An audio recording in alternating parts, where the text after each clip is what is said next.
Nuclear missile ready.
Nuclear missile ready.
What is up, everybody, and welcome to the Alpha X Pro Series. Hope you guys are doing well. Today, we have a good one. Hope you all are doing well. And we should have a good one. It's going to be Rodzyn versus SouLeer. And you know what? I am excited to get into it. I haven't got to cast one of these for a while, so it should be really good. If you don't know who I am Gravity620. But you can call me Gravity, and we should have everything good. Okay.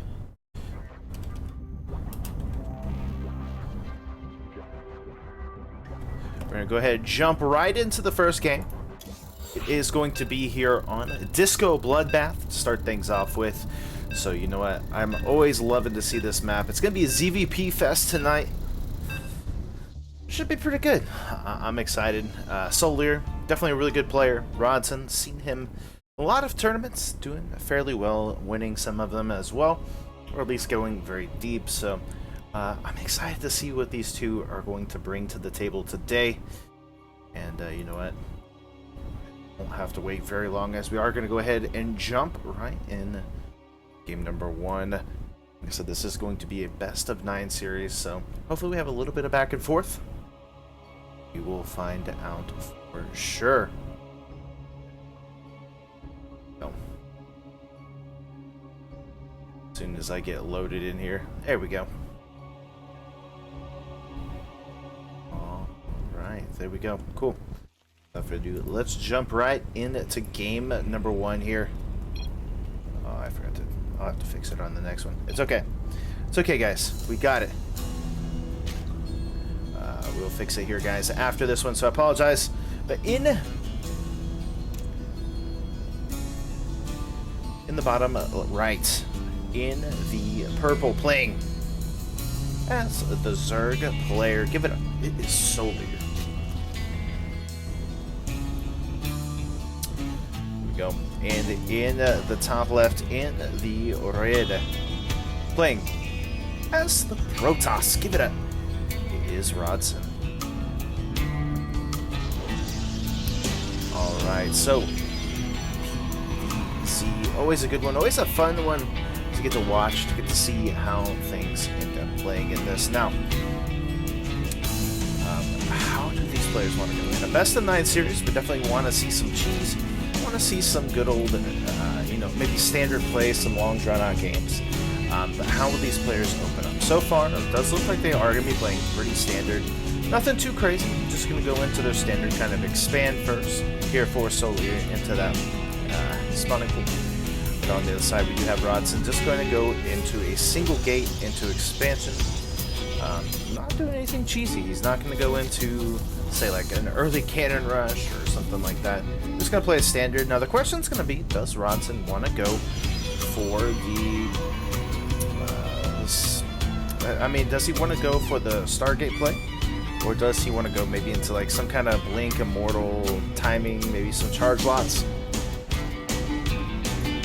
We'll definitely find out here. Rodzyn going to go ahead and send his probe down to the bottom third base. Wants to see the timing of the third being taken. If it does get taken there, and you know, see, is he going to go for some kind of crazy plays into the 2 base? What is SouLeer going to do? Couplings will be made here now. SouLeer, as he wants to have a little bit of defense, go across, put a little bit of pressure on it, opening up with these adepts, allow him to put some pressure on himself. Rodzyn will, and it is going to go into a Twilight Council. So no Stargate opener here.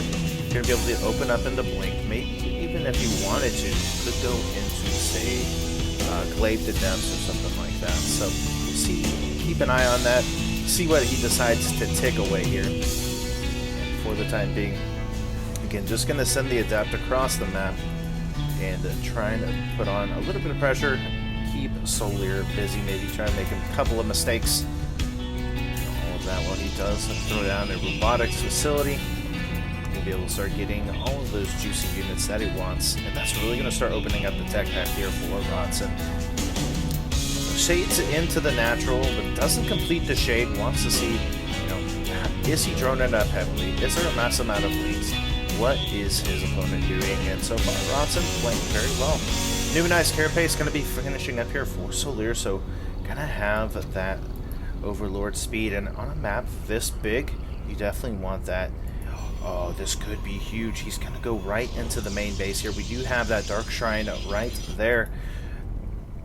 SouLeer, will he see it? Will he come in? He's gonna go straight into the path here, and he will see it. This could be a lot of trouble here for Rodzyn. I mean, he's investing a lot into this. He's throwing down the extra gateways. He's got the excuse me. He does have the Warp Prism coming through as well, so he's still just going to try to do something with this. Now, he can transform those DTs into Archons, maybe do some kind of Archon push with this, but will it be enough? Oh man, just such a good scout there from SouLeer, gets it right in time. We are going to see the Warp Prism making its way across the map, and already SouLeer is making Spore Crawlers. He's getting his defenses ready for this DT pressure coming across the map. Already we see the links coming across, and we do have a Roach Warren on the way. Rodzyn gonna go ahead, warp in some DTs, playing his maybe the mind game of maybe I have to tech switch because he notices it, but he is going to go ahead and go into the Archons, and that will still provide some extra pressure here. Going to be able to kill off a couple of these Overlords as well, which will be really nice, but there are just so many Queens here. Focusing down here onto the Warp Prism. They're going to have those links trying to get us around here onto the Archons. Will be pushed back, however. One of the Queens very low. Will he be able to get it? Oh! Nope. Gets the transfuses off. The Archon's still going to be able to pick off one Queen, though. Still very, very strong here, but nice pickups in the limited range there. Going to be a very big issue coming up here as that third base does go down behind this for Rodzyn. And SouLeer still holding on pretty well. He hasn't lost too much. He's only lost a Queen, a couple of links. And you know what? This pressure is still going to continue on. Roaches are popping out now here for SouLeer as well, as all of those Queens do come down. Does he decide to go into something else? No, he's just going to be prepared here against this attack into the main base. Again, Rodzyn being as annoying as possible, trying to keep SouLeer on his own side of the base. A couple lings, though, for SouLeer. Will go across the map at the same time. Going to get some scouting off, maybe put a little bit of pressure, even though there's only a couple of lings. We'll at least be able to kind of see where everything is at. Sees that there has been at least a third base taken here for Rodzyn. That Warp Prism getting a little bit low. Gonna go ahead and build up some more of the shields, and behind this, just more roaches, Queens, everything needed here. Should be really good. Charge finishing up now for Rodzyn as well. And this is gonna provide a lot of extra offense when he gets this attack going. We already see a Nidus though here across the map. Doesn't look like Rodzyn has really paid attention as he's been trying to micro across the map. Still does not see this. Oh no, the Nidus Swarm is going to finish up here. And there it goes. There's nothing here for Rodzyn as the Roaches come in. The Queens as well. There's only a couple of Archons here and a couple of Zealots. Not enough to really deal with this. Going to go ahead and pull the Probes. A couple of the Immortals are going to come in here as well, trying to pick up whatever units he can to deal with kind of damage. Going to shut down the production here of Rodzyn. And it looks like SouLeer going to be getting the first blood in this matchup. Another going to go down here to the third base at the same time, but I don't even know if he will need that. I guess once this gets up here, he will be able to kind of retreat and go across the map, waiting for it to actually spawn. He's only got a few seconds left. Still not focusing down the Nidus Swarm, and it looks like he should be able to. Another Nidus Swarm going to go in the main as well, shutting down all of the production. There's just not enough units here from Rodzyn as he is trying to micro his heart out here, but does he have enough? I do not think so. Another Nidus Swarm going to fall down. Going to try to get into it. There you go.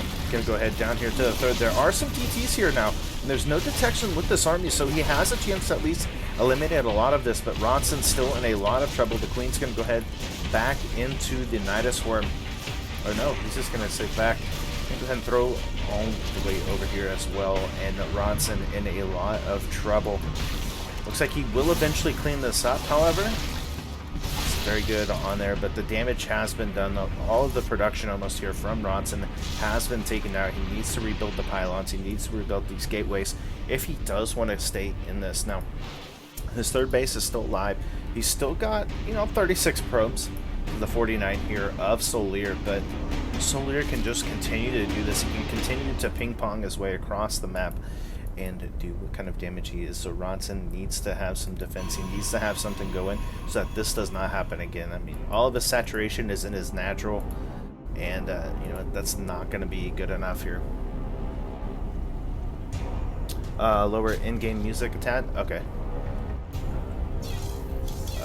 Options, sound. Sorry about that, guys. There we go. Alright, so we are going to have another big attack here for this fight. A lot of the Archons, a lot of these Zealots are starting to fall. The Corrosive Vials are going to rain from the sky. Some good force fields will happen to kind of separate some of this Zerg army. Will it be enough? Another warp in here of Zealots, and another good amount of Corrosive Vials going to take out a lot of the sentries. These Immortals starting to lose a lot of their shields, but will they have enough? The Warp Prism sacrificing as much as it can, warping in and out of these units, staying in harm's way to make sure he can get something going. Oh, barely misses the Corrosive Vial, and these Immortals getting very, very low. The Corrosive Vial once again going to get on top of the Warp Prism. The Warp Prism does fall. This is all that Rodzyn is going to have, and it looks like SouLeer going to have to back up for the time being. We'll lose this third base, however. Across the map, though, there is a single Queen. Going to force a recall here of the Immortals to continue on with this, and very nice job there from Rodzyn, getting the damage done that he needed to stay in this game. Now, the thing is SouLeer still has these creep tumors up here. Is able to at least see where this army is, where it's not.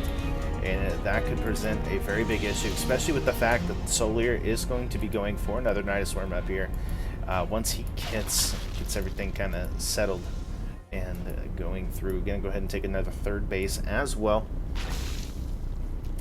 And this is looking mighty dangerous. But Rodzyn, I think, has stabilized for the time being. He's ahead in armies. He's not ahead in army supply, he's ahead in workers, so he is getting that economy up and going. We do see the DT here for just in case. SouLeer actually does see this just kind of pondering, so he won't be able to go right there if he does throw down another Nidus Worm. Or does he play cheeky and do that? No. Just going to go ahead and go home with it. Another Warp Prism finally is out. Oh no, that army getting matched up pretty quickly here. Gonna push that right back, and at this point SouLeer just needs to sit back. He needs the macro up. He does have the army advantage though. Both players, I believe, yeah, they're both still sitting on 0-0. Neither player has gotten the upgrades at this point because of the back and forth of this game. 7 more roaches on the way as well, and yeah, I mean, this is just looking really, really good right now. If Rodzyn can continue to do the damage or recover, he's going to be in a good position. SouLeer at this point is very tapped as far as economy goes. He cannot remake his army as much, so if he loses a lot of this, he's going to find himself some trouble. There's no real anti-air right here except for maybe the Spore Crawler. If he goes in with that, he should be okay. Overlord will be able to see it, however, so I'm actually going to go back home knowing that there is that threat of the Warpins. Ooh, very good. Nice little roach run by. Going to be able to get a couple of probes, but not going to be worth it here. Actually going to be losing quite a bit of this, but oh no. This could be exactly what he needs here. Continuously trying to get on top of this third base. You can go ahead and morph in some more Ravengers as this goes. Nice little warp in here. Pressure with this Warp Prism. It won't actually fall back. So the Roaches and the Queens is going to be a little too much. Actually almost loses that observer, or excuse me, the Overseer there. Would have been really, really bad. Let's get the detection, which is alright. Didn't really have anything that needed detecting, but finally with that path opening up, going to be able to start putting a lot of pressure here onto this attack. Gets a couple of good Corrosive Bile hits, but with the shield batteries there, and with the sentries still alive, this is going to be a tough break here for SouLeer. Maybe if he can somehow get a nice break, get something unaware, but Rodzyn not going to be one that's just going to fall for that very easily. He does have across the map a couple of Zealots, maybe to try a little bit of pressure shut down a couple of reinforcements, but we will see a nice Nidus Swarm gonna go down at 4 reinforcements across the map. But Rodzyn, with these Zealots, gonna again try to stop this as much as possible. Nidus Swarm gonna go down, and yeah, with the Corrosive Vials, gonna get right on top of all. The sentries will fall, and GG as Rodzyn takes the victory. Wow, GG's. GG's, man. What a game. What a series there. Starting off for the series. I'm going to put Rodzyn up 1-0 now in this best of 9 series. So, you know what? That is very good. That was caster's pick. It can be a loser's pick. So, we're going to see what map does SouLeer want to go for in this next game. Let me fix my overlay.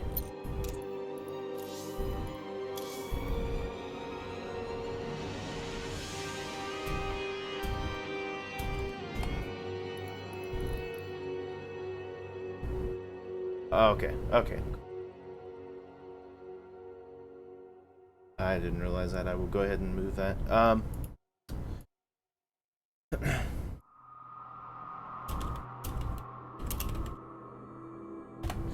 Alright, cool. So, game number 2, gonna be on Acropolis. Acropolis, awesome. So let's see here. How do we...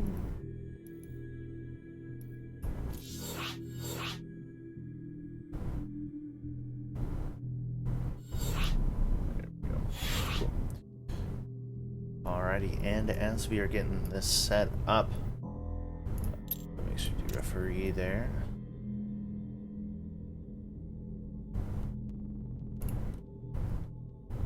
Okay. Looks like they are both. We'll go ahead and talk about our first sponsor of the night. That, of course, is 24 Hour Fitness. Really good place. I actually have one right by my house. And if you don't know what 24 Hour Fitness is, a very nice facility, open 24 hours, as the name implies. They have locations all over the United States, all over the world, really.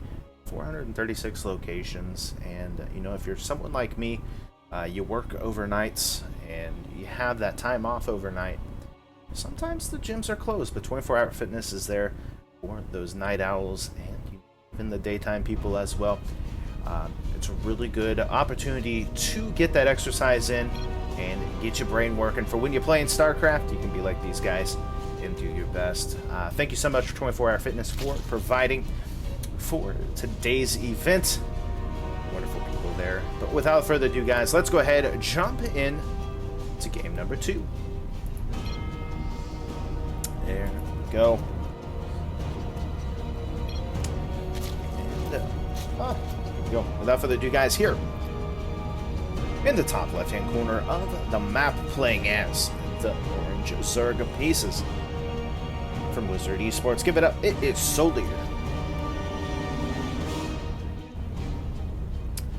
And in the bottom right, in the red, playing as the Protoss pieces from Alpha X. Give it up. It is Rodzyn.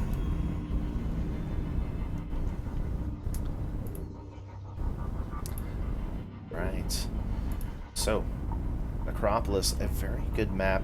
Very, well, some say it's a long distance map, but it is a little bit longer.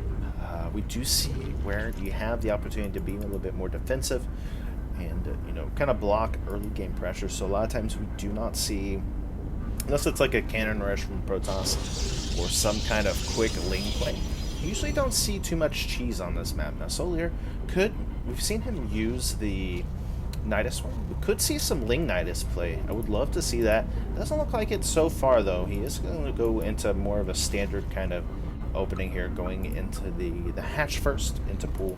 On the other side, again, Rodzyn just going to go for the Nexus first into gateways. Now, I think normally Rodzyn has kind of struggled with Zerg in the past, and some might say, well, that's just because Zerg's OP, or Protoss is OP, maybe he just doesn't know how to play. But, I don't know. Some players, they struggle with it, and you know what? So far, Rodzyn's looked pretty well on point, defending stuff pretty well, and actually with his attacks, just doing it fairly good so far. Now, can he keep it up to get the 2-0, or will SouLeer have his moment of glory to make it a tie game? Again, Rodzyn looking for the timing there of the third base, making sure it's not some kind of 2-base all-in or 2-base pressure. And with that probe, just going to know exactly what is going on, seeing the count there of the links. All of that as he sends across his first adept. Doesn't make a second one, though. No, it doesn't look like it. It looks like he's just going to go into a stalker, put on that pressure, and this time going into a Stargate play. Very nice. I do like the Stargate openers, especially on a map like this where you have that easy access to get into the main. You know, we've seen a lot of Protosses as of late use the stasis wards into the actual mineral lines. So it will be interesting to see how that ends up playing out. The gateway's going to be coming down now here for Rodzyn as he is just getting everything ready. Throwing down a Phoenix to go ahead and start putting on the pressure, clearing the way here for his good old-fashioned oracles. And seeing that Phoenix, SouLeer should automatically, which he does, close down those spore crawlers in preparation, knowing that there is that imminent threat of the oracles. Doesn't want to put to test any kind of craziness. Now the thing is does Rodzyn go for the multiple oracle opening? We see him go, you know, 2 or 3 oracles, or does he just want one for some flavor? And so far it looks like it is going to be multiple oracles. Okay, Forge is coming down as well, and you know what? I like this. He's gonna be able to have a little bit of presence out on the map. That Phoenix gonna shut down any kind of oracle play, or excuse me, Overlord play. Make sure that doesn't happen again, and just like that, the Phoenix gonna find another Overlord. Overlord speed is already done here for our Zerg player as well with the speed. Just gotta be careful. That Oracle losing all of its shields pretty quickly, and automatically that layer is going to be coming down for SouLeer. And SouLeer just prepared for this. I mean, he's got multiple queens in the area. He's going into a Roach War and Evo Chamber to follow up. And you know, SouLeer really liking this Roach play. Definitely think Roaches are very strong, especially against Protoss. But will it be enough here? This time, the upgrades are going to be coming out here for both sides. Additional gateway is going to be thrown down for Rodzyn. And, yeah, I mean, with the +1 coming through for the Zerg, we also will have road speed coming out. As soon as we do have this layer finished, we can be getting ourselves a little bit of a 1-1 road speed timing, or a +1 road speed timing. And, man, there's just so much damage here with what Rodzyn has. The only problem is it is energy based, so if once he loses them, they just kind of lose all of that fervor. Gonna pick up the Queen, getting as many kills as possible. One Oracle does go down there. A little bit of a blunder here from Rodzyn. Shouldn't be losing that. The Queen's automatically coming to help, and they will go ahead and go back, recharge their shields a little bit here. And behind this robotics facility, gonna be getting going. And the first roach is going to be popping out as well. Now, what does Rodzyn want to do behind this? He does have +1. Almost done now, so could be going into like a charge timing. We will have to see exactly how he ends up playing this. Phoenix getting very low. Gonna go ahead and start putting on a little bit more pressure. He does get 2 more kills, which isn't bad. It's forcing SouLeer to actually put a little bit more into his drones with the larva instead of being able to make the units he really wants to. But already we can see 20 roaches here for our Zerg player, just a massive amount. There's going to be a push out coming across the map, just so many sentries, stalkers, and the immortal coming through. So nothing to be scoffed at here, as additional weapons of the stalkers will come in, but will it be enough? Ravager's going to be morphing in as well. Not wanting to take the fight just yet. There are some spore crawlers here, or spine crawlers, excuse me. Going to be able to help out against us. Some good force fields going to lock this down. Has to be super careful though here of those corrosive piles. Some queens are going to be able to actually transfuse onto those spine crawlers. And yeah, this is just looking really good so far here. On both sides, neither player losing too much at the time being here. An Oracle, a couple of centuries at the most. And yeah, oh, he sees the counterattack. Oh, gonna go ahead and go back automatically here. Knows that there wasn't a counterattack across the map. But SouLeer, knowing he was caught red-handed, gonna go ahead and return back. Gonna start pushing out towards the bottom as well. Rodzyn gonna hurry home while the Oracles do come up to try to do a little bit more damage here. But will he be able to get anything done? Alrighty, this is looking kind of iffy here. He will be able to get 6 more kills though. Some beautiful micro there coming out from Rodzyn as SouLeer clearing up the paths, getting everything ready here for a big attack. Wants to make sure his reinforcements are able to just get across the map as soon as possible. And this is looking very, very scary here for Rodzyn. Half of the army supply of Rodzyn to the full supply here of SouLeer. Just so many Lings, so many Roaches and Ravengers, able to break up all of the corrosive, or excuse me, all the shields that will be had. Good force fields will go down once again. The corrosive bile is going to rain. Actually makes a couple of connections, not too good though. Ooh, that was actually pretty good. We'll be able to back up, but the Lings are going to be able to get a couple of probe kills. 12 probe kills to go so far. Going to break through the walls here. A lot of these sentries starting to run out of energy though. Will he have enough? The Oracle is on the top, starting to run out as well, as they are able to slowly start picking off a lot of these Ravengers. But there's just too much Protoss here. A couple of units are going to come down here from the behind to try to sandwich this army in, but it looks like Rodzyn just has too much here. Oh no, he is starting to lose quite a bit, but Rodzyn, or excuse me, SouLeer will back up for the time being here, and we'll go ahead and hold off. 20 workers are killed though, but Rodzyn's still sitting at 46, 48 workers. That is just insane. He is still ahead in, well, he's not ahead in workers, but he is starting to get beat down. Ooh. Here we go. Gonna have a nice little attack once again up here to distract while we do have a few Roaches into the main. This could be Rodzyn's doom here if he is not careful. A couple of corrosive biles will go off to try to set this off to say, hey, hey, I'm right here, look at me, look at me. And these are gonna start smacking. There's nothing here into the main. This could be a very bad thing here, as we do have the corrosive biles hitting a lot of this army here from Rodzyn. At the same time, the Roaches are going to be here into the main, going to be able to take care of a lot of the production here from Rodzyn. SouLeer backing up for the time being, and now going to play a game of chase essentially here. Picking up once again, we'll be able to move out as it's just Lings at the, or excuse me, Zealots at this point. Actually picking up quite a bit of workers, or excuse me, army here. SouLeer in a little bit of trouble, but he is again trying to put on the damage where he can, forcing this big multi-play coming out from Rodzyn. You know, just Zealots and an Immortal not able to shoot up, but finally the Phoenix does arrive to be able to kind of put a little bit of pressure. But the Ling's gonna get in here, gonna get a nice wraparound, gonna start taking out a lot of this army. There is no more sentries to help with this. Unfortunately, those Oracles are out of energy, not gonna be able to do too much. The Immortals are trying to help out. We'll be able to push this back with the Zealots coming in here. Will he have held? Again, losing a lot here as he continues the reinforcements with the Lings, with the Roaches. He is starting to push through here. Rodzyn does not have the army that he needs. He's trying his heart out to push, to micro this, but it doesn't look like he's going to be able to outcome this. The Roaches. Oh man, the Immortals are getting so low at this point.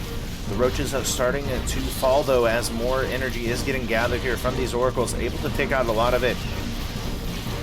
Does not have enough to break this, even though the Roaches in the natural still getting damage done.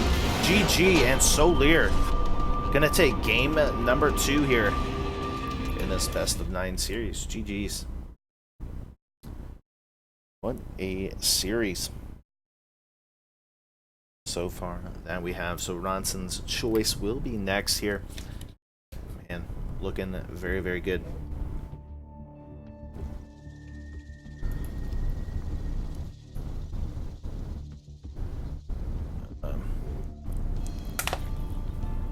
There we go.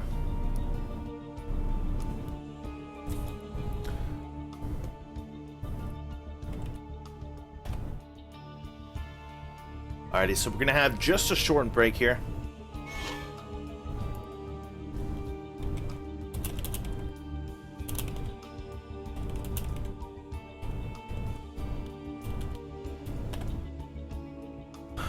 We'll go ahead and get the next game started, so that way we can just get right into it.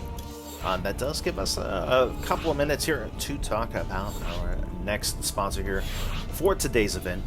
Of course, is GameStop. Now, GameStop is here to bring more power to your games. GameStop is working with top pros, and you know, just doing a lot in general for the esports community, for the gaming community itself, and all of that good stuff. It's been awesome to see them stepping up and starting to support you know, events like this, not just StarCraft, other games as well, but really starting to invest, knowing, you know, just the market and stuff like that is there. So events like these here at Alpha X are made possible because of these sponsors, and with their sponsorship, viewers like us, like you, and like everything else, this makes it more fun, allows us to have you know, bigger events, more, I guess, like legitness. So it's been really cool to see that. GameStop is working with Matt Torino to help fuel this, so they're helping to support some of the prize pool and all of that, which you can continue to help do as we go on through the night. So thank you again, GameStop, for your support. Guys, make sure you do check out GameStop.com/esports, and you can sign up for free and play dozens and hundreds of different games and stuff like that. So make sure you guys do check that out. All that good stuff. We should be able to get into this next one here in just a minute. Again, SouLeer was having a little bit of lag. He was needing just a second to restart his router, so should be just a short minute. Hope you guys are doing well. Guys, games have been pretty great. I hope you guys have thought of that as well. Love to know what's been your favorite moment so far. Has it been when SouLeer just let's see, my favorite, I think, was whenever SouLeer Nidus'd into the main, was getting a lot of damage done. Unfortunately, wasn't able to win the game, but was able to get you know, some good damage. So that should be just a minute.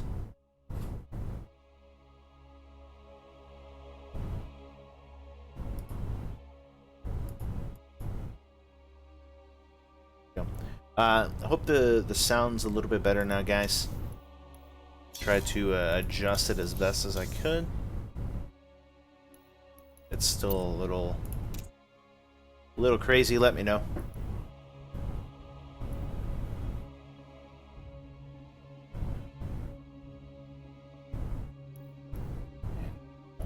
But that's no.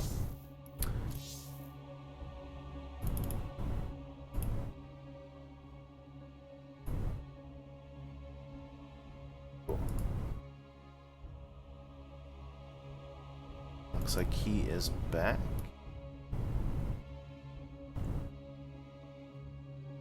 Awesome. Awesome. Okay.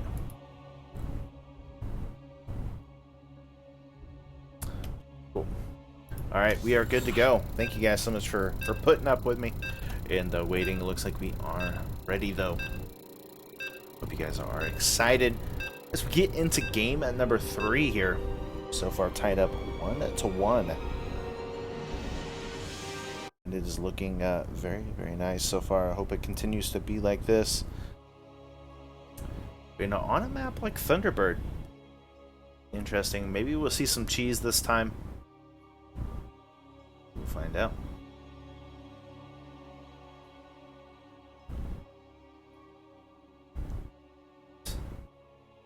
Go, go, go, go. Okay.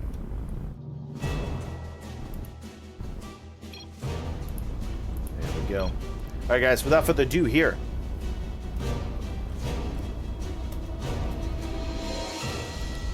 In the bottom right-hand corner of the map, playing for Alpha X. Give it up. It is Rodzyn.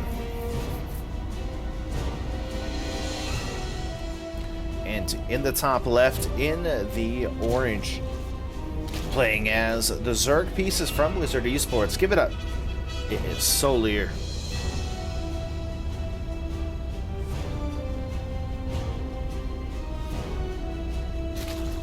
All right. Good stuff, good stuff. Now, SouLeer gonna go again into the hatchery first on this, and you know, with a map of this size, with Thunderbird in general, a lot of Zergs do like to take a really quick third, just because it's pretty accessible. We've seen actually some really nice plays involving the mineral fields. Will we see something like that unfold here from SouLeer? Well, it's very possible. Both players, though, have been playing pretty standard, pretty solid plays, so I don't see it happening too often, but I would like to see at least one of them get a little crazy. It's going to be one gateway expand from Rodzyn, the Rodmeister himself. Going to take it to another level with playing standard, and you know, again, just scouting out with his own little probe. Going to go to see the timing of that third base as well, and SouLeer just droning up, getting that spawning pool ready, and yeah, not a whole lot to be said. 7x score follow up here for Rodzyn, and we are going to have to ask ourselves that age-old question: does Rodzyn play into the Stargate first, or does he want to go into some kind of Twilight Council play?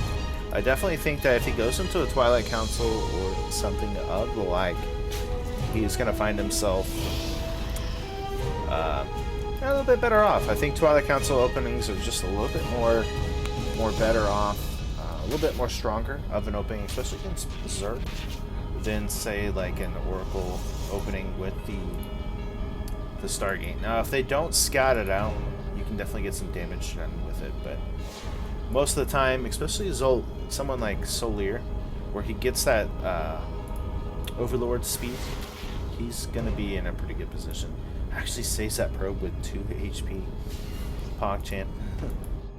And yeah, pretty good. Third base now going to come down here for SouLeer, and Rodzyn is going to go into Stargate. Very nice. Adept will make its way to the third, sees the timing thereof, and we'll see with the shade kind of what's going to be going on. Does he finish the shade though? No, he does. Okay.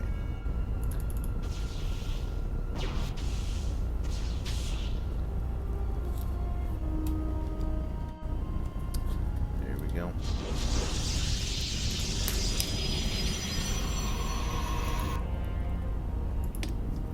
Excuse me.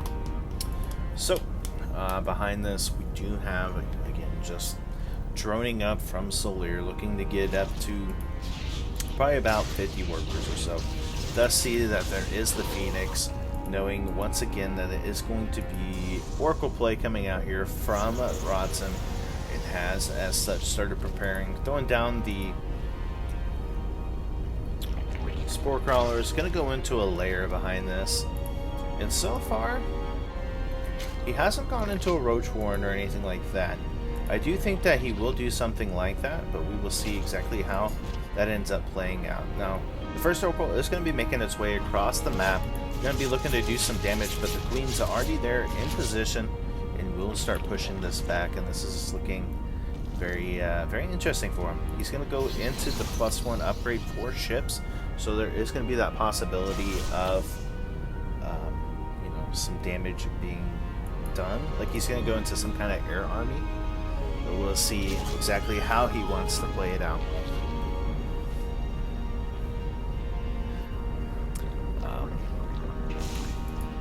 Alright, Oracle. Again, just trying to find damage where he can. We do have the Hydralisk Den coming out, as well as the Evo Chamber.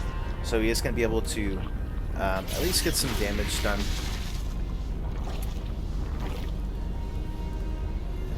That man only gets one there, so not the best. +3, or excuse me, a third base for Rodzyn will come out, as well as we do see the links going across here for SouLeer, and looking to maybe put a little bit of pressure on.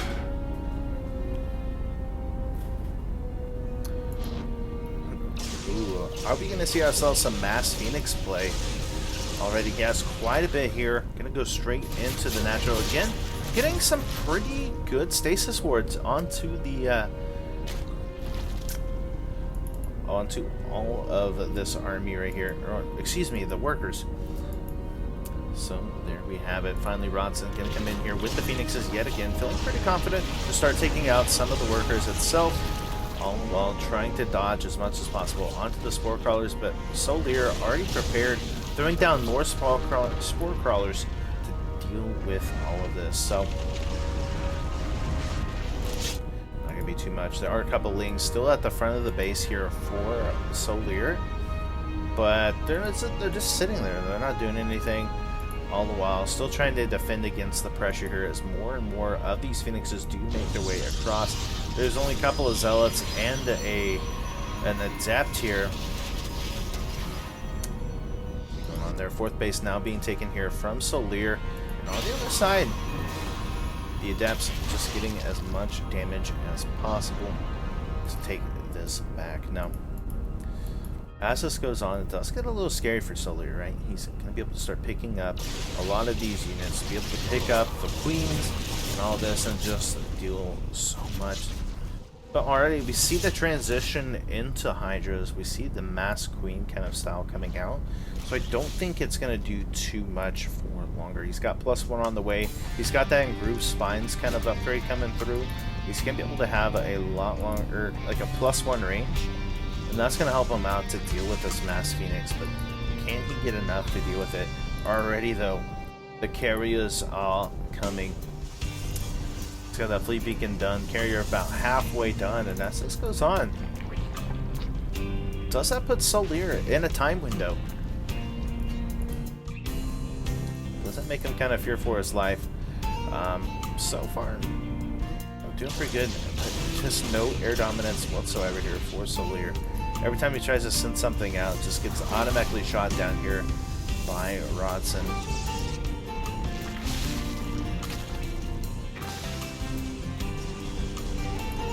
There we go. I mean, just doing a really good job here. We look units so far. Finally, with 1 carrier is out. 14 of these juicy Phoenixes are down. So far, only killing off 10 drones though so far. So he hasn't had that much success with them, even though he is continuously putting SouLeer in this kind of pressure. But as this goes on, SouLeer getting the workers, he's getting the army build up, and he is just dealing a lot of damage so far. So who knows? Who knows? You have the Lings coming across now. I'm going to try to do a little bit of a run by, but with the cannons popping up, with this new base coming through, he's not going to be able to get. I don't think he's going to be able to really get anything. Even with the shield batteries there and the extra army, this is just looking really bad. If Rodzyn can somehow get out a mass amount of these carriers and all of that, what can SouLeer do? I mean, just at +2, he's got bailing speed on the way as well. And, yeah, man. See, I don't think he really knows of the, he has no idea. He has no idea whatsoever that there are carriers in his mist until probably just now. Does that freak him out a little bit? Bailings aren't going to be able to shoot up, unfortunately.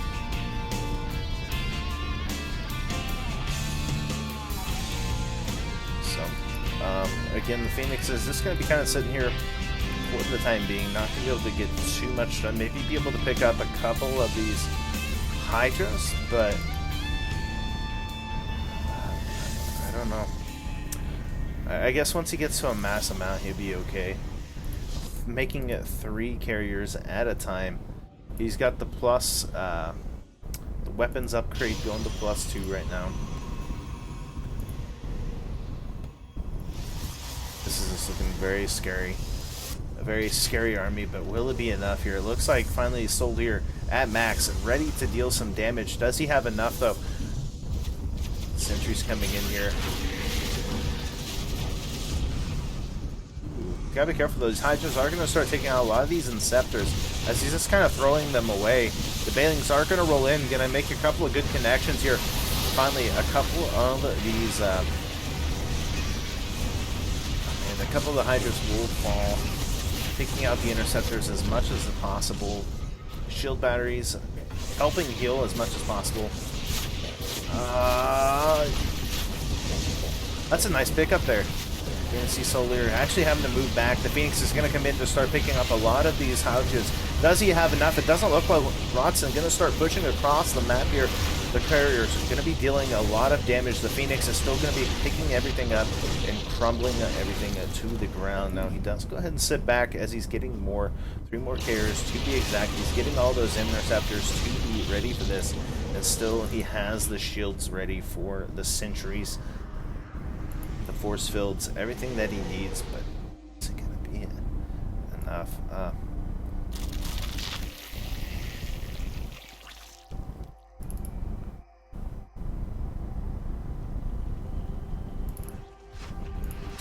we go. Alright, so again, units attacks coming out. Interceptor's gonna be taking out a lot of this. The Phoenix is picking up every single unit that is needed. Bailing's going to make some good connections here. Not a lot of ground army is left here for Rodzyn, but there's just so many carriers, so many Phoenixes here. GG will be called. And Rodzyn going to take the game number 3 here. Going to take the leads. GG's. Go. Game number 3 in the books there. Rodzyn regaining the lead this series, but can he keep it up? We'll find out. We'll see what next map pick. I know SouLeer was having some lag issues, but I think he is good now. Here we go. It's gonna be World of Sleepers next year for the Zerg player.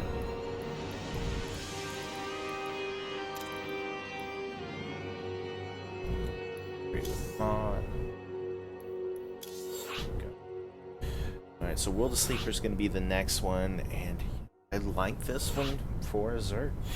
I think this is going to be a really good map for Zerg to try to make a comeback. So we'll see, can he do it? If you're a Rodzyn fan, he needs your energy. If you're a SouLeer fan, he needs your energy. Both players need your energy. Who will get the most? So, really good stuff. I am excited to jump right into this one.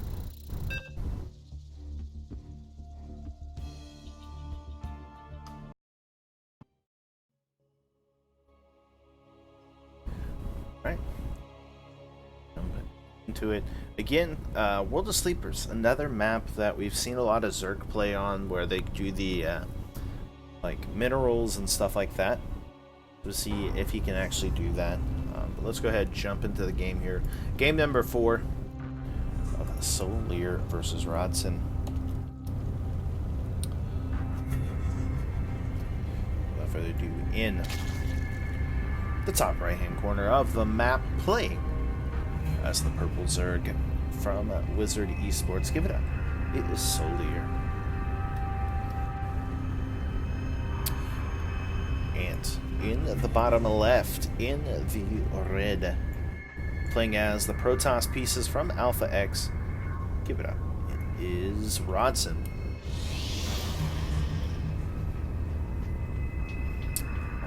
Alright, so Rodzyn again doing fairly well, going across the map, and just wants to check, see, is he taking a third? Is he doing something crazy? And 9 times out of 10, SouLeer has just played the same style. This last game he did go into the Hydras, which I think with the map sizes, Hydra Ling Bane is pretty good, especially on a map like this. I think it is merited to be fantastic. So.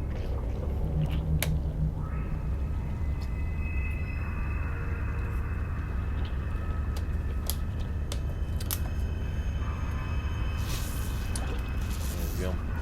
Already, Rodzyn being a little bit annoying here. Will be backed off. Does at least see kind of that Rodzyn isn't going for some kind of like 14-14-14 play. He isn't, or excuse me, SouLeer isn't doing that.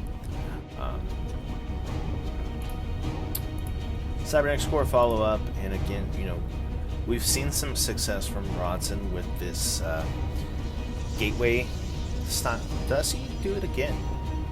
It seems to be very comfortable for him, but will it be enough? Rodzyn, obviously knowing the little tricks here with the minerals, wants to be prepared for that in case SouLeer wants to do something with those. But so far, we haven't seen anything cheeky from SouLeer. It's just been solid play.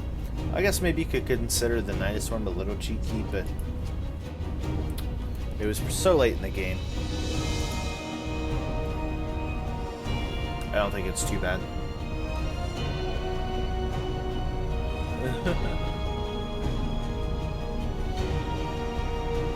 So, who is going to get woke here on this map? We do see once again Rodzyn sending across the Adept, and I've noticed in these matches, I guess maybe if Rodzyn sees the opportunity, he'll use the Adept to actually put some pressure on. But for the most part, he just uses the Adept as a scouter, essentially like a Protoss Reaper. Just kind of scout and see, you know, the timing of things while he builds up to make sure, you know, if there is some kind of aggression coming across, he's ready for it. And actually, as I say that, 12 lings on the way here for SouLeer. I think this is exactly what he needs to do if he wants to win this. Now, obviously, he might try to come down here and get this. We'll have to see if he does decide to pull any ling or any drones for that. But it looks like it's just going to be straight Ling Bane coming out here from SouLeer. And I don't think that Rodzyn actually sees this coming. He doesn't know this is here. He does have the Phoenix trying to come out to play. But with the Bailings coming in, he's just sending out 4 Lings. Such a mind game here to be able to come in here again. Going to start working on this. Automatically, Rodzyn going to start throwing down some more gateways. Once this Stargate finishes up with the Oracle, he's going to be in an okay position. But here come the Bailings. They're going to start rolling right into this, crashing into all of the production. The Bailings will eventually fall, and the Ling's going to come in here. Beautiful hit there with that Bailing onto the probes. These Lings can be able to get a couple of more kills, but is it worth it? Does he have enough across the map? He is going to be sending out more and more of these Lings. But with this Oracle, actually out of energy. He doesn't have enough now, and that is one of the bad things about opening up Stargate like this. You just don't have the energy. He protected so much onto the side, onto the front, that he does not have enough. The shield battery is out, has quite a bit of energy, so he's going to be okay with that. As this Oracle builds up enough energy to start dealing more damage, but maybe if he can somehow shut down this production, he's going to be okay. But with the additional Zealots coming out, with all of that, he should be okay. 10 more probes have fallen. This is just looking very grim right now here. It looks like SouLeer might be able to actually clean this up, or to tie it up, I should say, as the Bailings are going to come in here. A lot of this production getting low. Once again, the Bailings going to hit the gateway, going to make it fall.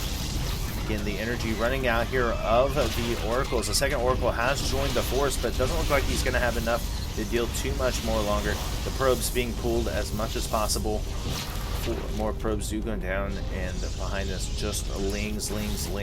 He does have a couple of drones, but for the most part, is just straight Lings at this point.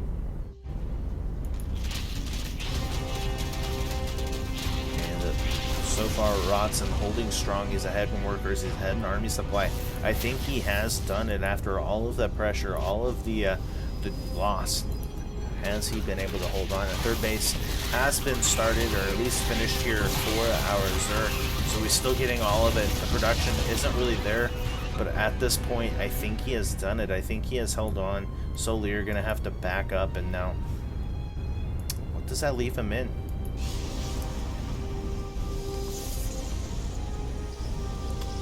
Spore crawlers are coming down at the same time. More drones are being made, so it doesn't look like he's fully committed to this. At this point, he is just going to be, I mean, just keeping the pressure on while he builds up at home.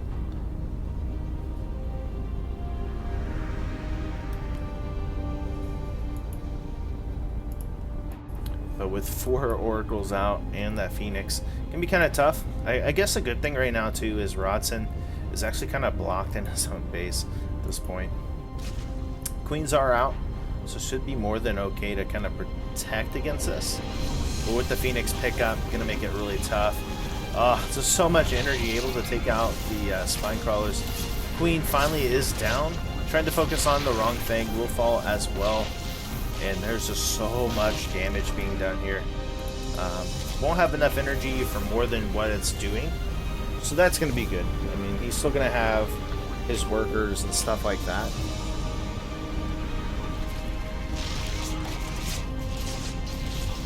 But, I mean, if you're SouLeer and past this point, I mean, do you just stay on Ling Bang and work your way up to, say, like, Hive and go into, like, Corruptor, like Infestor Broodlord or something?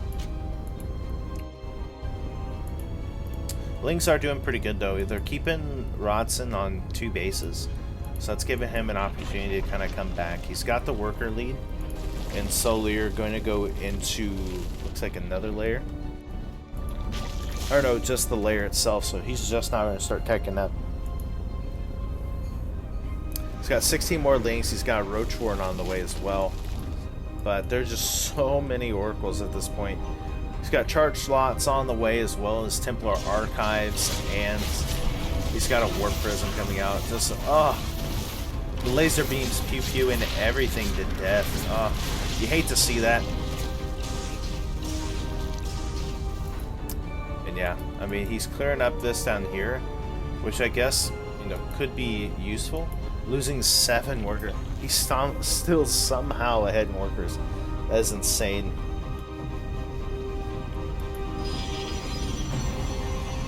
Here come the Ling's going to start working here onto the 3rd base. Trying to get all of the workers and stuff that he can. Will be shut down, however.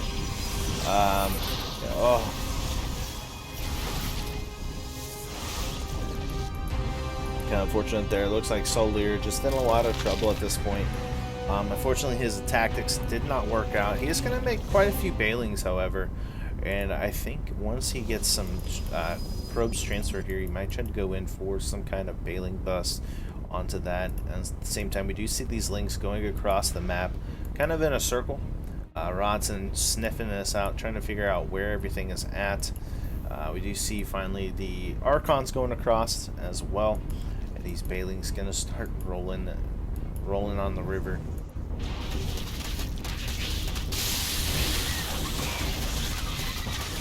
And yeah, I mean, the Archon's going to be kind of in some trouble here. Bailing's trying to make some connections, not going to be able to. There are quite a bit of links here, however. Some nice weapons will go down. The shields are going to be able to hold strong. And yeah, I mean, everything SouLeer is trying right now is just falling short. Looks like Rodzyn starting to finally pull ahead. And, you know, this might be another loss in the boats here for SouLeer. But hope is not lost yet. He is teching up. He's trying to get to what he can. He's got 9 roaches on the way.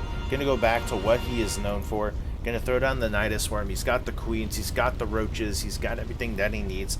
Will he be able to keep it going? Now, the thing is with these links, he's been kind of focused on getting everything onto the side. But here come the queens. Here come a roach. There come the roaches.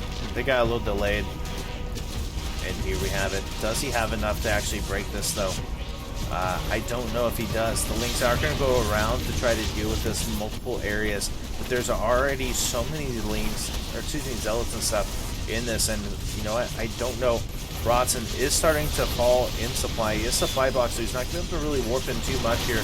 The links have to be careful, though. Production falling, as well as the shield batteries. And, you know, he's only got a couple of mortals. He's got an Archon as well. The queens have quite a bit of energy to be able to transfuse onto this. And, you know, 20 lings going across. Some pressure across the map as well, but I don't know. I think this might be it here for Rodzyn. Has he not done enough, or has SouLeer overextended? He's going to go ahead and try again on top of this. The zealots will fall. A couple of the force fields will go down. A couple of good corrosive biles will land, but not going to be enough. The queen's having to back up. He still has enough links to deal with this. The Roach is coming as well.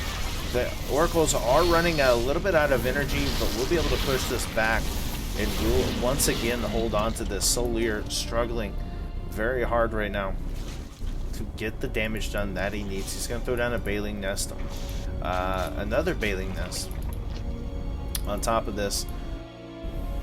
I guess because you need 2 Baling Nests.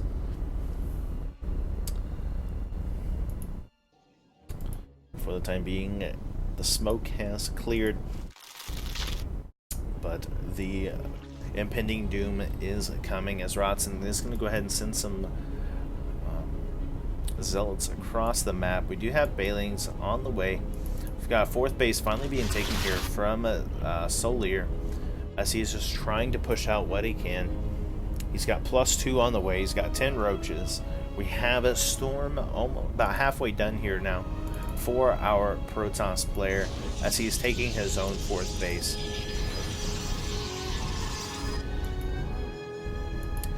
If you are SouLeer, what do you do in this position?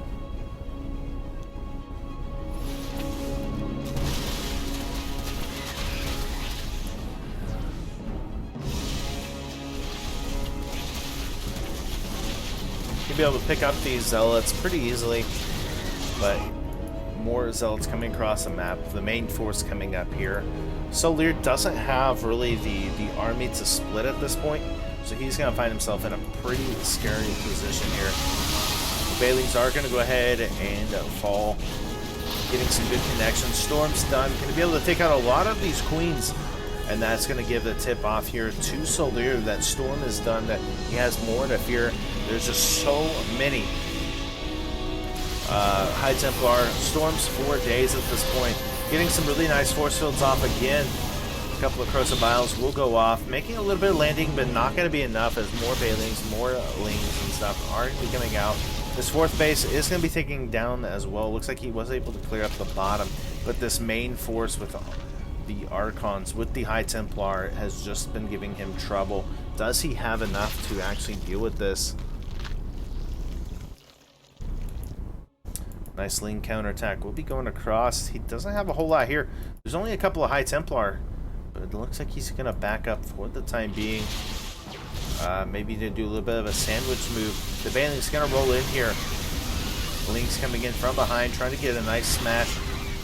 We'll be able to start picking up quite a bit of this. The Archon's going to start falling here. The Immortals falling into a little bit of pressure. The energy being used up here. Crucibles will rain from the sky, making some really good connections on the Immortals, and this is looking like it might be cleaned up. And no, there's still a little too much here. Rodzyn will eventually get cleaned up, but with more zealots coming in here, this whole army right here is going to be taken out. GG, and Rodzyn going to go up a 3-1 down here against SouLeer. GG's.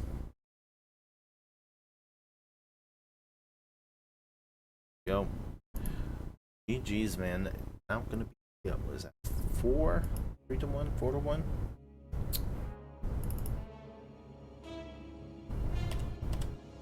So, go.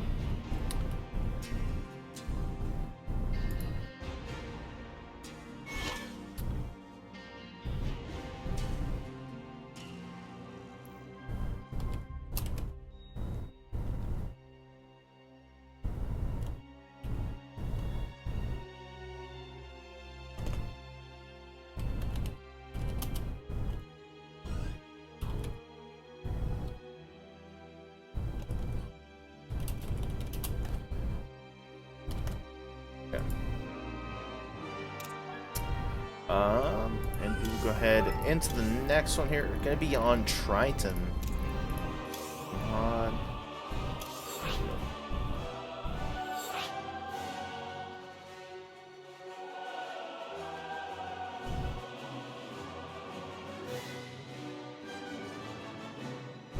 So, as we are waiting for that, we'll go ahead and once again remind you of today's sponsors.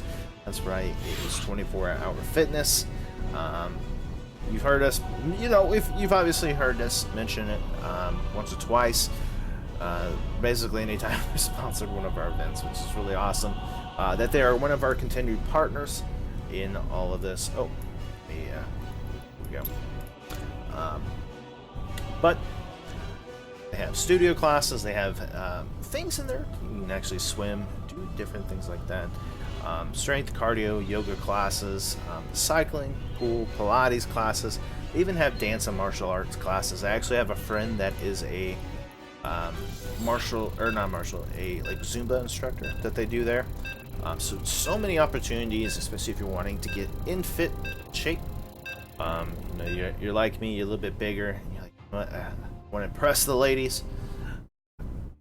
Definitely check that out. The programs are available, and they vary by location. So make sure if you see one in your area, as you search for a place to work out, that you kind of ask them some of their questions. They even be able to get you a trainer and stuff like that. So make sure you guys do check them out. Again, that's 24-hour fitness, and that's really good stuff. Now, without further ado, let's go ahead and jump into the next one here. I know you guys are waiting for it. You itching? So let's find out who will take the next game.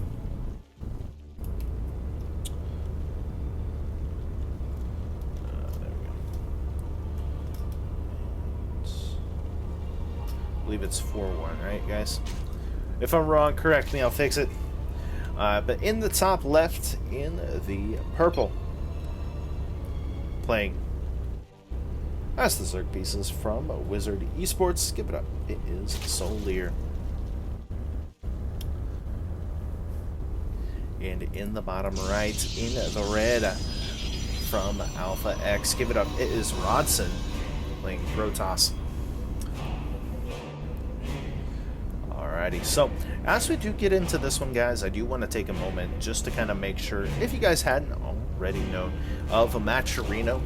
Make sure you guys are using the code. Pull it up here. It is APS 1019C to add 50 cents to the prize pool. So far, we're sitting at a very nice $72.30. Oh, 3-1. Okay.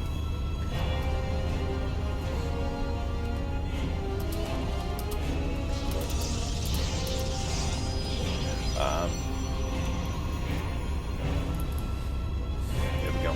Cool. Make sure you guys use those codes to help support the players and all of that. Make sure you guys do check out the different sponsor quests that are available. You know, we've been talking about 24-hour fitness. We've been talking about GameStop, and they actually have ways to help support the game that you're watching right now, the series you're watching right now, to help get more money into these players' pockets. It's an awesome program, awesome thing that they have provided and have chosen to be a part of. So make sure you guys do show them love, but also do those. You know, you can retweet 24-hour fitness. You can even buy some merch. You want to buy some Matcherino merch, you want to get yourself sponsored, get the replay packs of today's games, different things like that. Feel free to do that. That goes towards the prize pool. They have like set amounts for that, so make sure you guys do check that out. All of that good stuff. Now, looking into this, we do have the third base coming out here from SouLeer. We've got the good old-fashioned Twilight Council coming out from Rodzyn, and so far just pretty standard stuff. I mean, we've seen this kind of time in, time out from both the players, just getting their stuff going, and on a map like Triton, it's a little bit more open, many more pathways to go across, so very nice indeed. Will it be enough? Now, we do see the Lings starting to come across here for SouLeer. Again, he just wants to kind of scout, maybe put a little bit of pressure on and see, you know, what exactly is Rodzyn doing. With Nubanized Carapace finishing up for the Zerg, he will be able to kind of pop in and pop out a little bit better, a little bit quicker with the Overlords, in case he needs to do some kind of quick scout. Finally, a third base will come up for SouLeer as well, and yeah.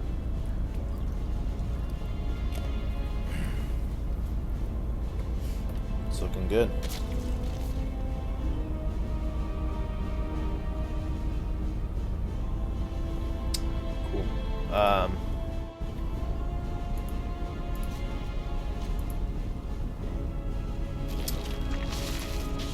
Yeah, not too bad.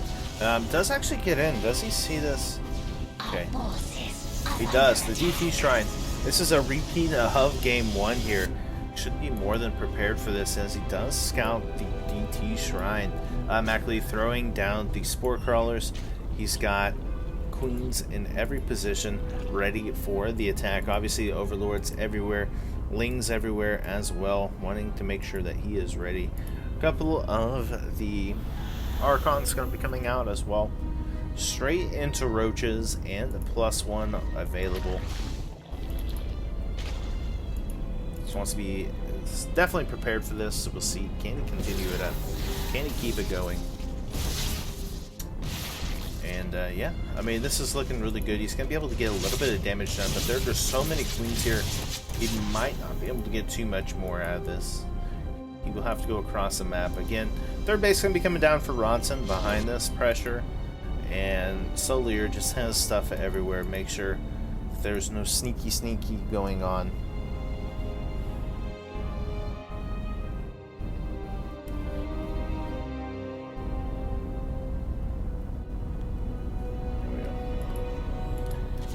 So he's going to go straight into the main. Going to be able to start picking off some Overlords, which is really nice. And just pop himself back out. These Archons just deal so much damage. There you go. At the same time, Lings will be going across the map, trying to get into the main base. Actually realizes that he can just pop right in there. Lings won't be able to make it though, and we'll have to eventually back up. Kind of unfortunate. Could have got in and got some good damage done, but you know, it happens. War Prism still just going around, finding the damage that he can, getting an Overlord here, there, and you know, picking off creep tumors, queens, whatever he can find. Behind this, more DTs are on the way. We've got Charge on the way as well. Additional gateways to be had here for Rodzyn as he continues this kind of dominance.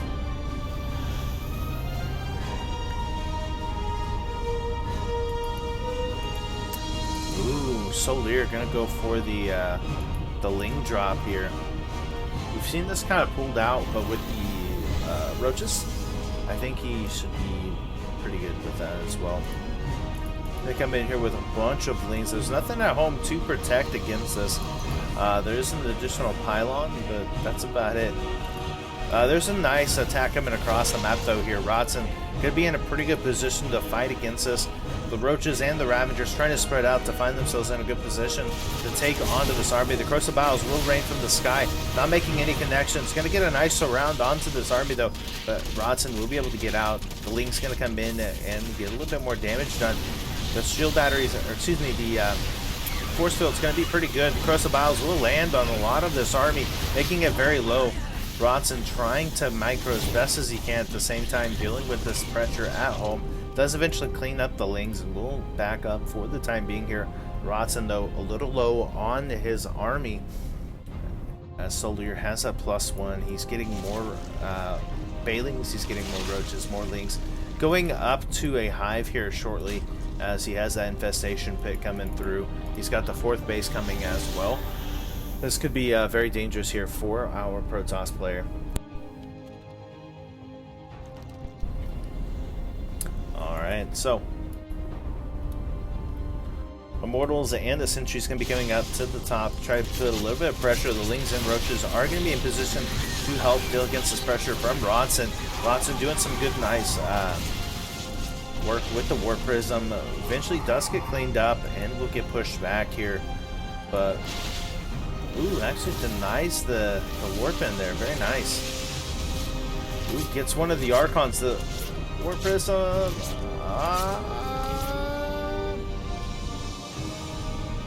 Nope, not gonna be able to make it. He does get, however, a couple more kills, but does eventually get pulled up here. He's not gonna have too much more from that. And on the other side, he's getting some cannons, getting shield batteries, and everything he needs to protect against any kind of drops and kind of carrier. So, very nice indeed. Immortal's gonna be almost finished warped in here. Storm about halfway done. With that fourth base up and running here, SouLeer definitely in a dominant position. He's got the unit upgrade. He's going into Swarm Host behind this. 11 Swarm Host. +2 coming out as well. Ooh, Night of Swarm as well. Can Rodzyn handle this?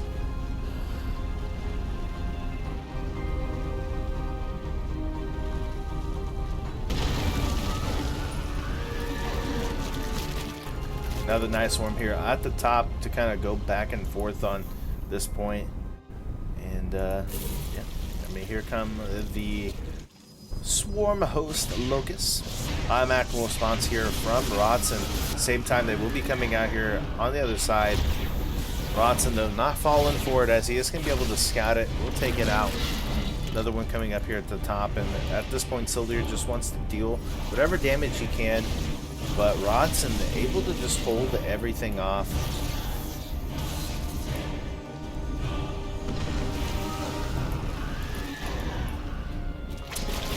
Swarm hosts are going to be coming out. Some of them haven't fully recovered. We'll be able to at least deal some damage, but there are a lot of Bailings with this army here. SouLeer should be in an okay position against this. He's going to go ahead and split the army. Getting some good hits there. 20 probes do fall as the Locust coming down. The Roaches trying to get into this. Some Storms being able to take on a lot of this, but the Roaches still prevailing. Finally going to come in with more and more of this army. There's no more Storms left really here for the Protoss as the SouLeer coming in, demolishing everything. He doesn't have enough, it looks like. He will have to back up, unfortunately. With, yeah, GG's. It's not going to have enough as SouLeer just had too much there to come back with, so GG's.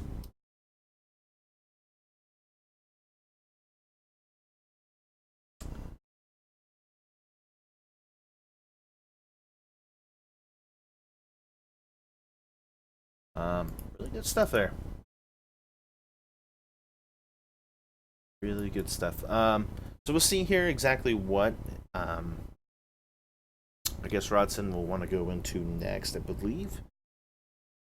We've just got Ephemeron and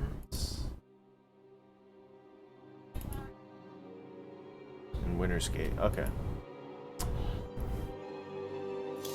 So that will make Ephemeron our next map. Oh, excuse me, not Ephemeron. Winter's Gate.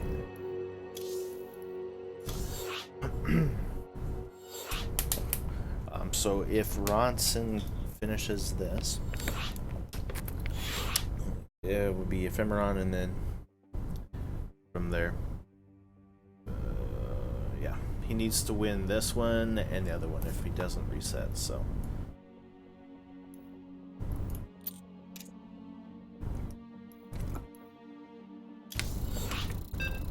Alrighty.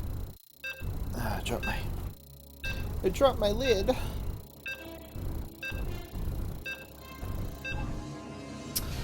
Here we go.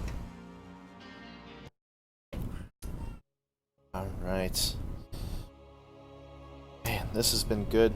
Only been an hour, guys. We have seen some really good games so far. Again, guys, make sure you guys use the codes for the Matcherino. I think we still have a few codes left. Sushi or someone, if you're in the chat watching, you might be able to let me know. Do we still have codes available if they've been used up? All that, but let's go ahead and jump into the game here, and let's see what ends up happening. There we go. Without further ado, here in the bottom right-hand corner of the map on Winter's Gate, it's the purple Terran, or excuse me, the purple Zerg from Wizard Esports. It is SouLeer. And in the top left, in the red, playing for Alpha X, give it up, it is Rodzyn.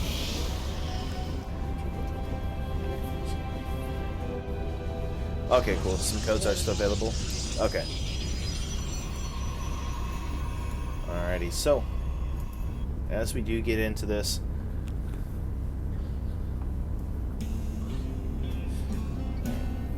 get settled up here. There we go. Alright, so as we do get in here, SouLeer gonna go again into the hash first. Looks like he might have had a little bit of mistake there. Let me catch it. It looked like maybe accidentally clicked them all into one thing. So it might be a little unfortunate. Maybe put him behind just a little. But gonna go into an expansion behind this is Rodzyn. And following this up, we'll be able to, you know, again, just kind of be annoying and all that good stuff. So we'll see exactly how he wants to play this out in this series. SouLeer definitely needs the victory. And, yeah, I mean, we'll see exactly what's going to happen here.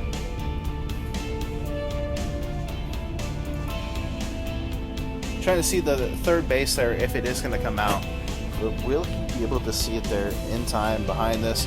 Looks like Rodzyn just going to get his standard cybernetics core and all of that good stuff. So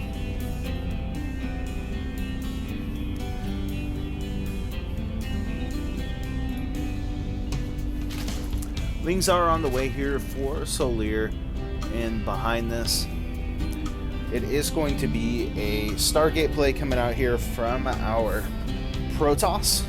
So again, he's going to go into the Oracle play, really try to put on that pressure, and I think on a map like this, it will be really good for him. I think it's going to be the best, just because, you know, with the slows and stuff like that.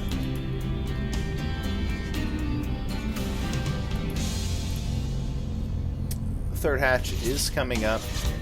And, yeah, I mean, he's just going to come in and see that there are at least some drones being made, seeing if there's any kind of, like, crazy lean production coming, which there's not. Numanized carapace almost done as well.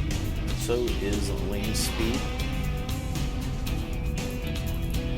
And the stalkers going to be coming over as well, just wanting to protect and try to block out as much as possible.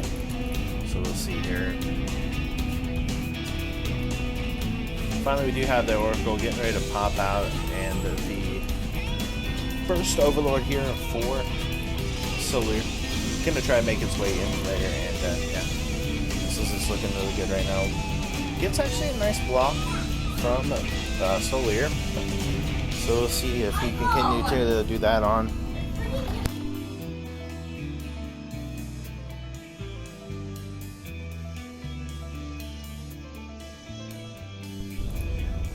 Behind this, we do have the additional queens coming out, and yeah, I mean, SouLeer just being protective. He's already got the spore crawlers up. He knows what's coming. He knows kind of the drill with that. Forge is coming down as well, and behind this, just the Oracle gonna try to come in. There's nothing here just yet for SouLeer, so looking really good so far. More links coming out for the Zerg player, but you know, what does Rodzyn want to do this time? Does he want to go still into that Mass Oracle kind of style? Does he want to go, you know, we've seen him go into the Mass Phoenix style, or does he decide to do, you know, something else here? Additional robotics facility coming out, and yeah, third base as well. And yeah, I don't know. There we go. I mean, this is really good in itself. Just he's going to be able to continue to deny any kind of vision from SouLeer. At the same time, you know, put a little bit of pressure on to the, you know, the drones and stuff like that. He's already got 6 drones coming down, 7, 8 drones, 9. Just getting a lot of damage done. Even going to be able to make it out here. That's a very nice pickup there for Rodzyn. If he can continue to do that, it's going to be very nice. It's forcing out all of these drones from SouLeer that he wants to use to make up his force, and unfortunately he just cannot do that, and he's having some trouble. So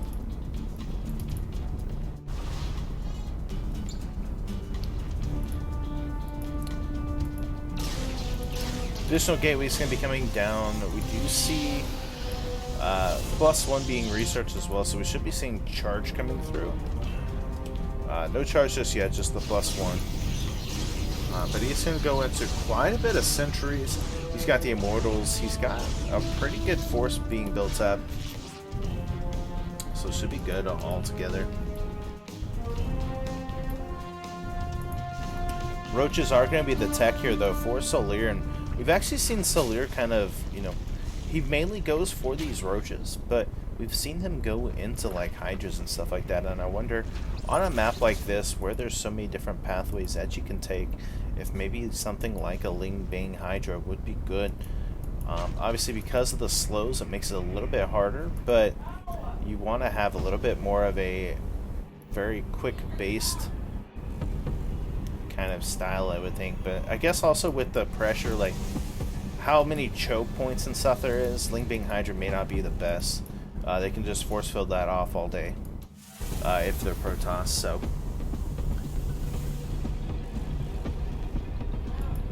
there we go. A couple of oracles. We'll go ahead and make themselves across the map. We'll be able to start putting on a little bit more pressure once again. Gale Reconstitution is almost done, as well as that +1 for these roaches. So we'll see how that ends up playing out here as the roaches and the Ravagers do make their way across the map. Gonna have that extra attack availability there, and all it really is here from Rodzyn is actually those sentries. He does have a couple, or he has a disruptor, but if he can get on top of that disruptor, he's gonna be in a good position. One roach does not make it out alive, which is never a good time. But again, like we said, you know, it takes 2 force fields just to cover this whole thing. Oh, huge hit there. Rodzyn getting a very nice pickup there with that disruptor shot. There are a couple of probes being taken care of, but besides that, very good. Can he keep that up? Rodzyn going to go ahead with the War Prism over here to the main base. There's nothing here to really protect except for the Queen. And yeah, I mean, does he warp in some Zealots? Maybe go in there, trap a little bit of pressure. Automatically sends those roaches across the map.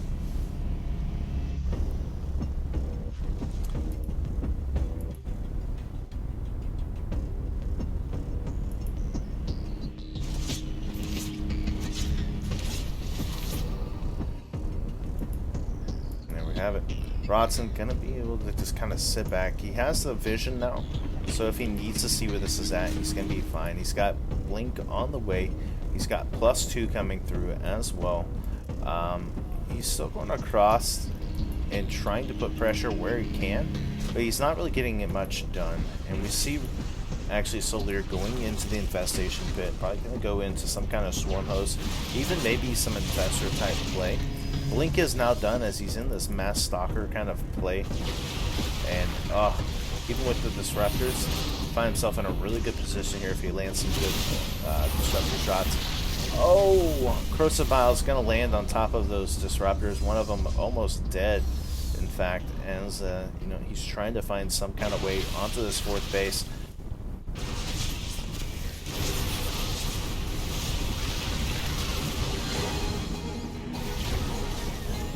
Crucifle's going to miss once again, as we do have additional warpins of some stalkers. Trying to find where he can.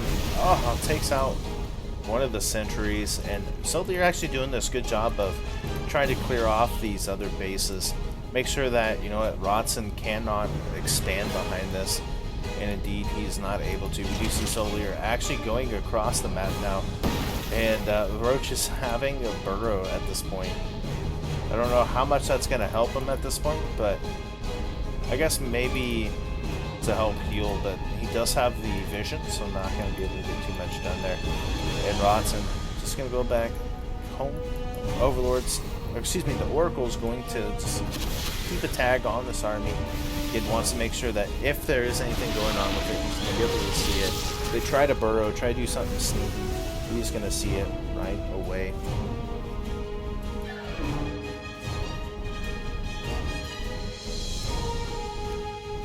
Have it. Rodzyn, though, in a little bit of trouble, I think. I mean, he's still only on, like, okay, he's got +2. The +2 has started here for our Zerg player. He's got a Nidus Worm being made. He's going to be able to start putting the pressure here on these other bases, be able to start backing this up. A huge warp in here of some stalkers. Disruptor in the back, not even going to take any shots off. At the same time, trying to protect against this. A couple good disruptor shots down here, though. And I think Rodzyn may have held this off. He's going to be able to clean this off at the top. Going to be able to take out all of it up here, defending this pretty well. He's up 70 workers to 58. He's at 98 supply. He's also putting on some pressure across the map here with these zealots and getting a lot of damage done. This is just looking really good for Rodzyn right now. As long as he can continue this up, he should be okay. +2 is still about halfway done here for SouLeer. So for the time being here, Rodzyn has the advantage. He's going to come down here to the 4th base now with these blink stalkers. Start putting on the pressure. I'm actually going to be able to get this 4th base as well. Or not. He's just going to let it sit alive. Nice little warping. As a massive kind of surround going to go around. But the blink stalker is going to be able to push this out. He does have that immortal that's very low, actually going back, and I don't know. I think SouLeer might have done it. I think he might have been able to push this back enough to take this out. At the same time, though, the oracles are across the map, trying to get a little bit of damage done. We'll return home to defend against this pressure that is coming. There's only one Ravager here, going to throw down a little bit of something, but not going to matter too much, as it looks like Rodzyn is starting to fall behind with that +2 finishing up. Is going to find himself in a very tough position. There are 2 carriers about to pop, so maybe that could help him, but unless he can land some really good disruptor shots or something, it looks like this might be SouLeer's time to win.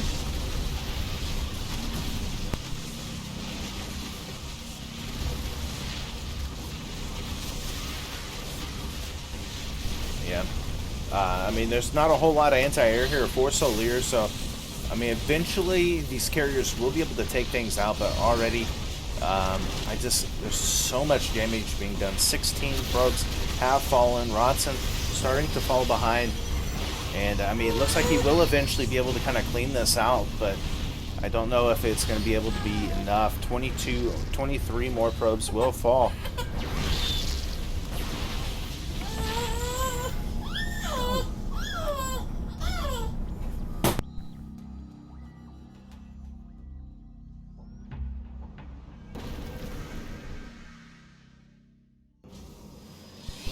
Alrighty, so 41 probes have fallen. About half the workers now here for Rodzyn, as there is for SouLeer, and this is just not looking good right now. I mean, Rodzyn does have a good size army, but that is literally all he really has going for him.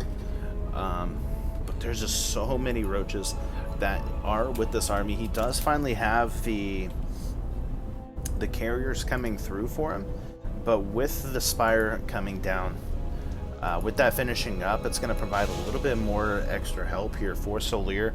But can he get enough out? I mean, he's floating quite a bit of minerals, about enough gas to really kind of deal with this. But we will see, you know, can he do it?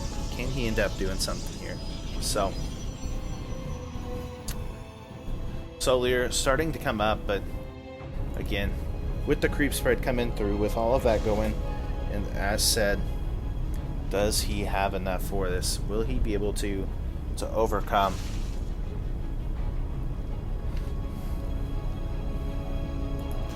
Nice attack. Nice over here as well.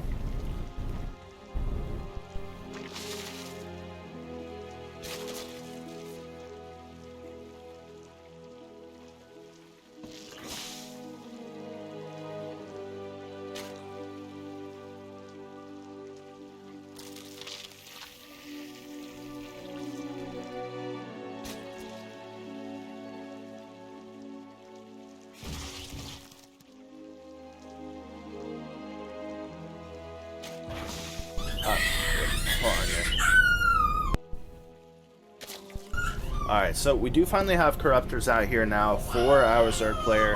Behind this, Roaches are coming out as well as the Ravengers. And with the Queens coming out now as well, that should be able to help against this mass amount of carriers. But can he get out enough to deal with this? I mean, if he can get some Storm or something out, that should be good for him. But we will see exactly how he ends up playing this out.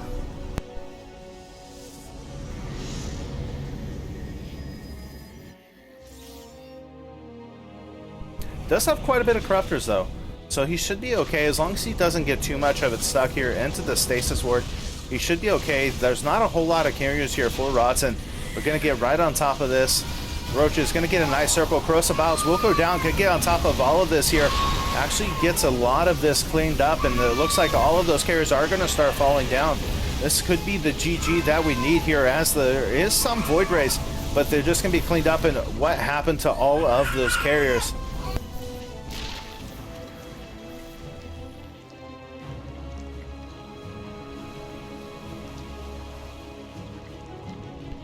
Alrighty. And yeah, I mean, really good job there, but there was just too many Void Rays there, able to clear up those Corruptors, and it looks like is trying to get on top of this. He's going to go ahead and build more Corruptors, 13 Corruptors at one time. The Void Rays and the ambitions here of the carrier might be a little too much, as finally those 13 Corruptors do hatch. He's trying to get onto this 4th base. At the same time, a huge attack over here to the bottom with the Zealots, with the Oracles, and it looks like Rodzyn is not done playing yet. We do have that 4th base coming up, and this is just not looking very good right now here. SouLeer might be able to do it though. He has a lot of roaches. If he can somehow go across these Void Rays, he'll be in an okay position, but every time he gets in contact, he is being pushed back here from these Void Rays. And Rodzyn holding on to be able to come back from this. They're both on 2-2 as carriers are coming afoot. Corruptors trying to do everything they can to push this back, but Rodzyn playing this very smart, not overextending, while still trying to attack on multiple different areas.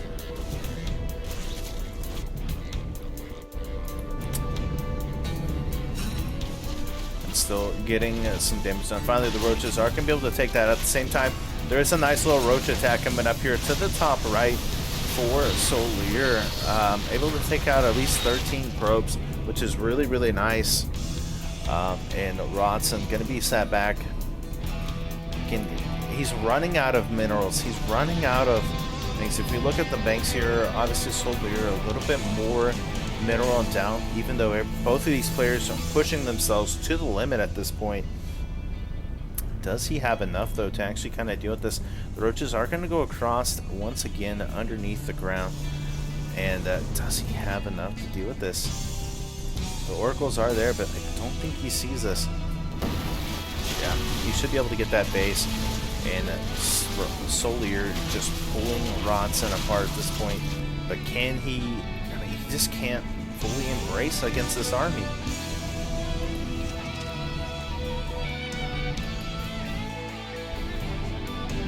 Nice, another attack down here.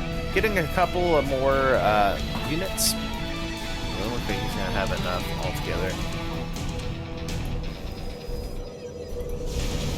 Zealot's going to come down as well, and I don't know.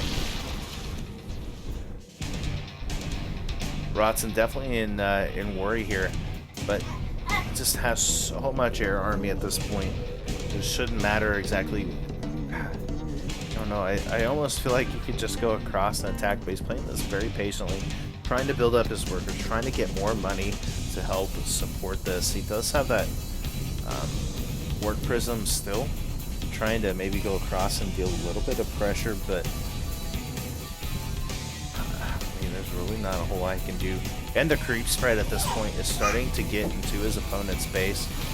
And that's going to make it even harder here for Rodzyn to actually kind of deal with this. Now we do see SouLeer coming in here with the Roaches and some Corruptors trying to put some counterattack on this, trying to keep Rodzyn at home while he does take his own 4th base, or his 5th base once again down here at the bottom.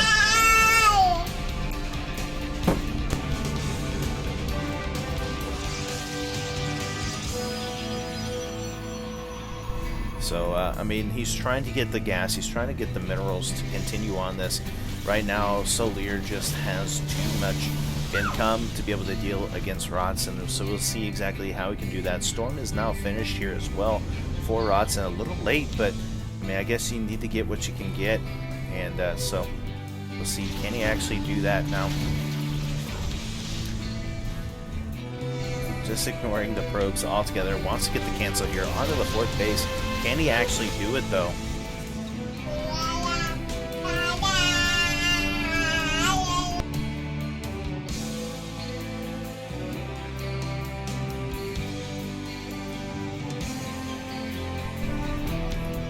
this. We do see the Corruptors, we do see the Ravagers and stuff as well coming through, and the Void Rays, all of that.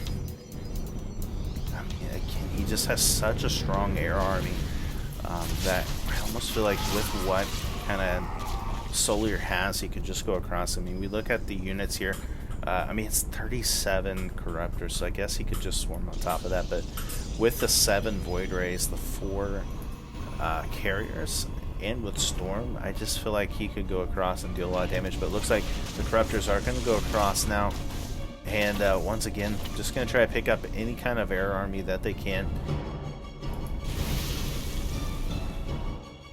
The small force down here at the bottom might be a little too much, though, as SouLeer will have to back off. Rodzyn gonna go ahead for the attack, gonna force the Corruptors back as well, doing whatever he can to protect us. Can he have enough to deal with this?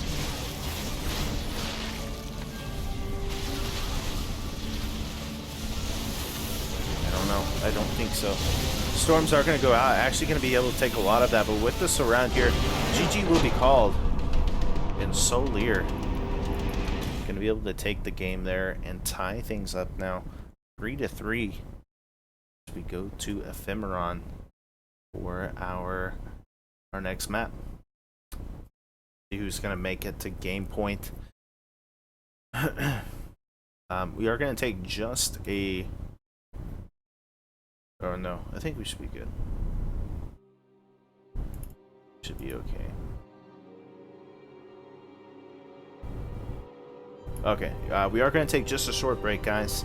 The players are going to use the restroom and all that. So we'll be back in just a couple of minutes. And when we come back, we'll have the final, potentially last, let's see, 3 games. So we'll be on Ephemeron next. So don't go anywhere, guys. Be right back. Nuclear missile ready.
Guys, we are back. Thank you again so much for waiting.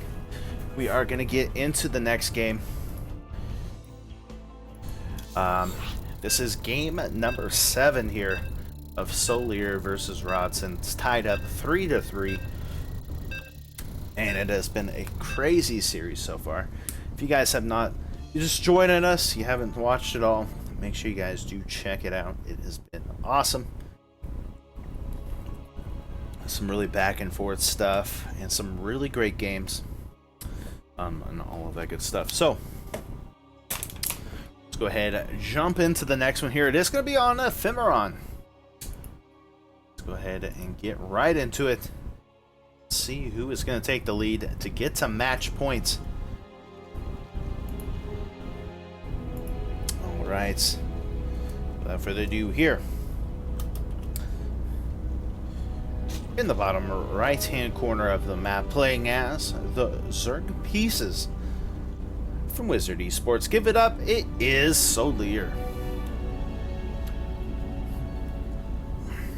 And in the top left, in the red, playing as the Protoss Pieces from Alpha X, give it up, it is Rodzyn.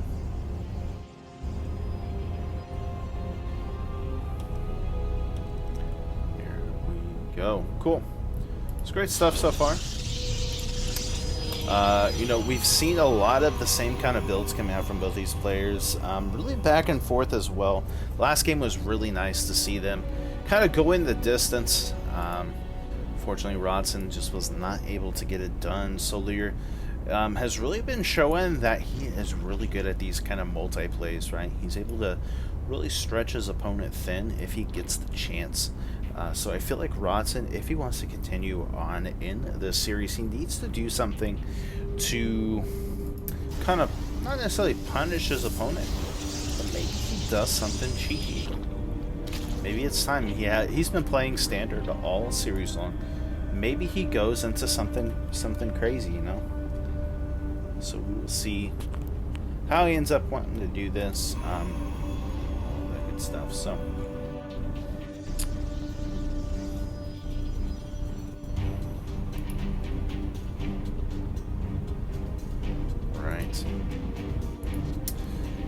Patrick can be finishing up here for SouLeer, as is his spawning pool.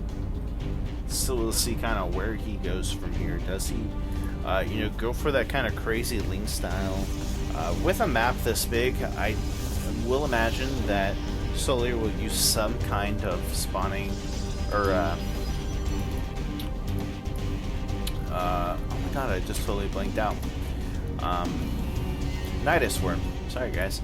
He'll try to use some kind of Nidus Worm in this to, you know, kind of use against his opponent. I would love to see him go into Bane Hydra play. We do see once again Rodzyn is going to go for the standard Stargate. So should be really good with that. I like seeing that from him. He has shown that he can do some pretty good builds and stuff off of it. But will he be able to do enough to take another game here from SouLeer? You know, SouLeer's kind of gone 2-0 so far in the past couple of matches, really to kind of pull back that lead from what Rodzyn had. You know, Rodzyn looked like he was going to start walking away with this, but SouLeer coming back and able to tie things up really kind of gives him the momentum. And I think it kind of comes down to this. It's like Rodzyn, again, has been kind of doing these same style plays. So maybe he has found some way around that. Of course, each map has kind of played out a little bit different for him. But we do see at least there's some links coming across the map now. I'm going to try to put a little bit of pressure on this time. Not going to be able to get anything done, unfortunately. Doesn't even get any damage really onto the Adept. Which kind of sucks, but we do see that Oracle going across the map already. We see the good old Spore Crawlers coming down as well. No Spore Crawler here in the main though, but I'm actually pulling Queens in the ready position, and we'll be able to push it back. Oh, so close. Very, very close. And there is the Phoenix going to be able to take out the Overlords against supply blocking SouLeer for just a second before he does end up getting across the map.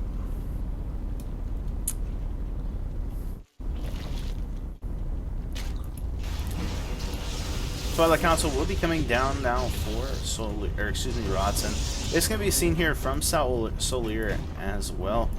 So he should kind of have an idea of what's coming. He does know that there is like a robotics facility. Getting more gateways coming down as well. We will be seeing potentially there's the Templar Archives. Going to be seeing some good old-fashioned Archons coming out here from Rodzyn. It's been working for him pretty well. He's been able to juggle them around to do some damage. Will he be able to continue to do it here? SouLeer is prepared though. He does have the Queens in position. He's got Lair on the way. Going to go ahead with the Roach Warren as well. Some Lings across the map to try to put on as much pressure as possible. He is just looking like he's going to be in a pretty good position.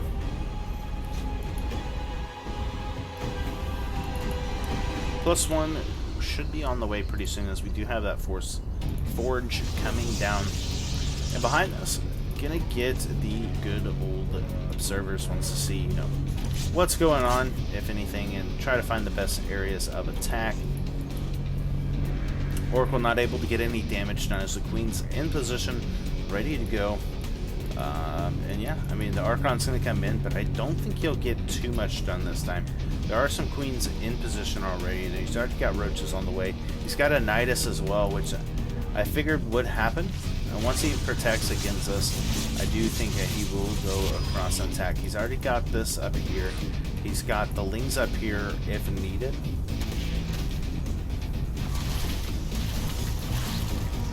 Would love to see it right here.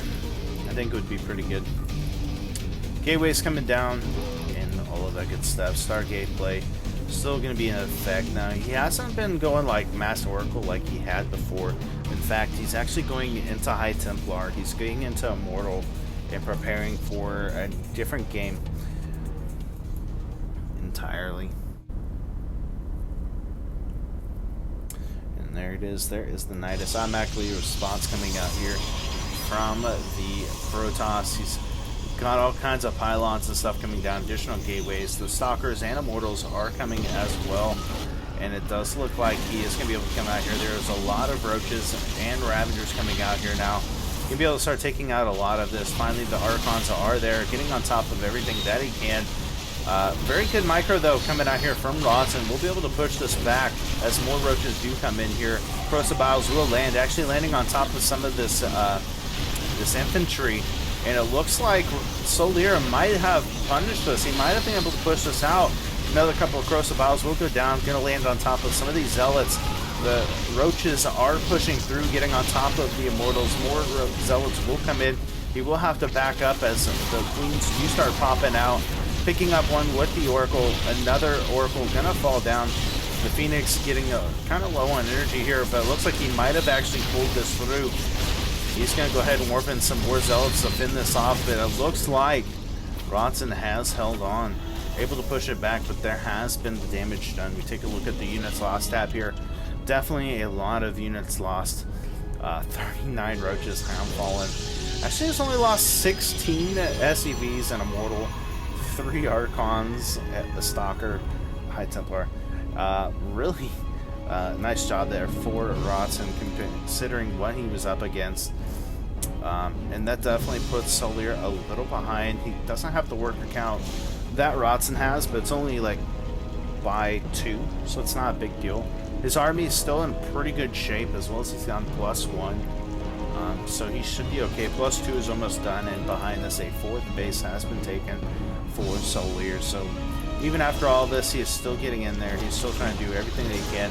Actually getting a nice bio there onto the upgrades to stop them, push them back a little bit. Charge on the way here for Rodzyn, as well as he's just going basically mass zealot at this point. Burrow on the way. Ooh, could we be seeing some burrowed Roach play coming out here from our Zerg player?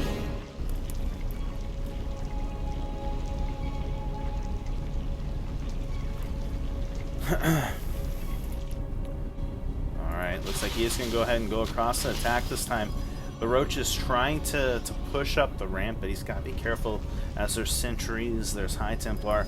Going to get a nice Nidus Worm up at the top as he goes over to the side. Force the Immortals back as well. That does get taken out, however. Well, all he's trying to do is essentially get Rodzyn out of position so that he can get in, get the damage done, and then get out. But Rodzyn isn't going to be having any of it. He's already got some detection right on top of this army. He's going to be more than okay. He knows exactly where this army is, where it intends to go. There is going to be another Nidus probably up here, which is nice. It's going to be right in a position where you can't get access to easily. And again, he's just going to continue this pressure up front. If Rodzyn does decide to try to do something with it, nice storms do go down. Some good force fields as well. Storm's going to land on top of this army, dealing a lot of damage here. Beautiful storms. Rodzyn holding on strong. There is at least able to take care of that Nidus up top. And the corrosive vials raining from the sky, trying to micro as best as he can here. But the Immortal's starting to fall. Pushing this back, and has Rodzyn done it again? Holding this off. He is behind in army and workers, but holding on for dear life, able to clear this up. And man, I mean, just defending everywhere he can. He is losing, you know, a little bit here and there, but overall, he has just been doing a phenomenal job. This guy's +3 on the way. Try to get on top of the Archon Immortal. Oh! Almost gets it. Will eventually be able to get on top of this. Again, a lot of these zealots are starting to fall a little bit, but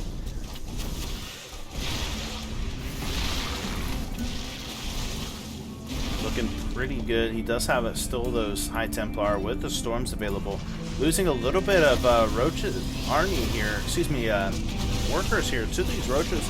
Gonna have to warp in some zealots to deal with at the same time, trying to get an attack here, but it looks like he might have bitten off a little bit more than he could. A little overextension there, as he does not have any detection here. Finally, just not going to be taken out to be able to take out those Roaches, and he will have to back off. But now SouLeer in a very dominant position. His worker supply almost double, or excuse me, army supply almost double here of Rodzyn's.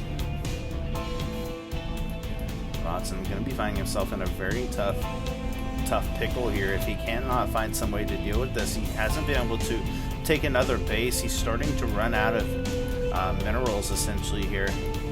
Every time he tries to go across to do any kind of attacking, it's just kind of made him fall a little bit short.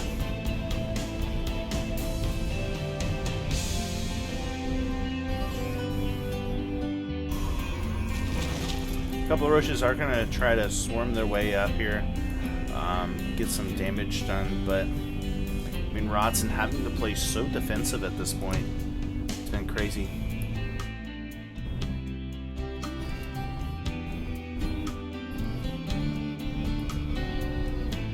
Ooh, actually a nice warp in here onto the natural of SouLeer's base.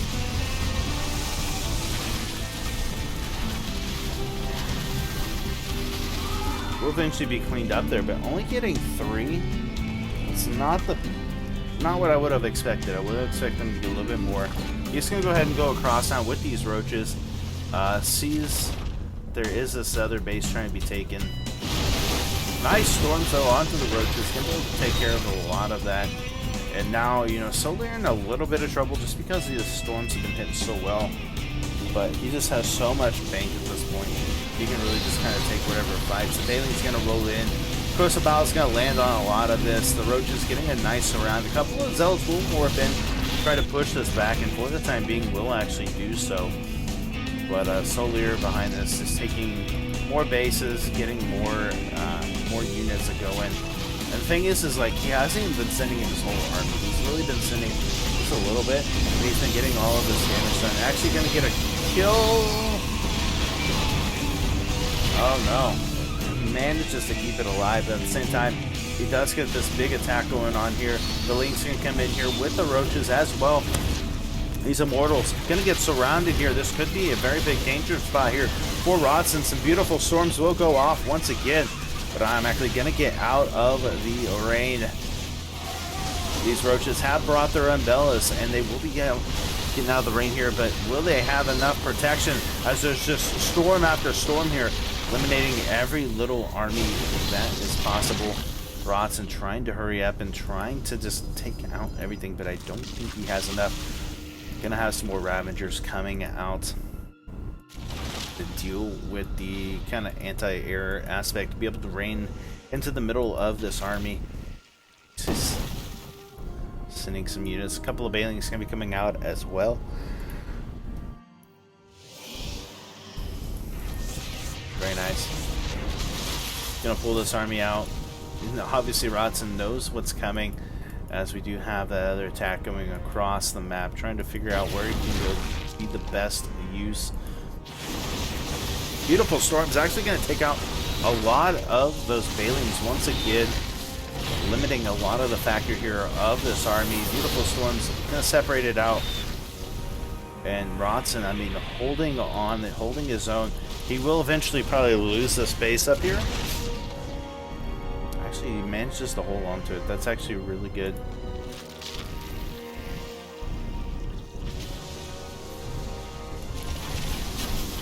A couple of roaches are going to sit there. He doesn't see him there. Okay, there he goes. He does eventually get the observer there. Does lose the space up at the top though, but he is going to send across a couple of units. Gets taken care of, and I mean Rodzyn just slowly starting to get squeezed to death here, strangled by the vines here of SouLeer. This is really his only mining base, and it's about to mine out. He's finally going to be able to take this one up at the top, but will he have enough?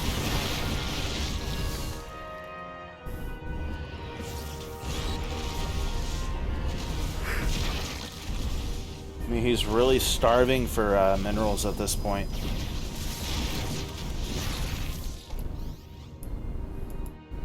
He's going to start trying to go into maybe some air, looks like. But I just... doesn't look like he's going to have it. I just don't know.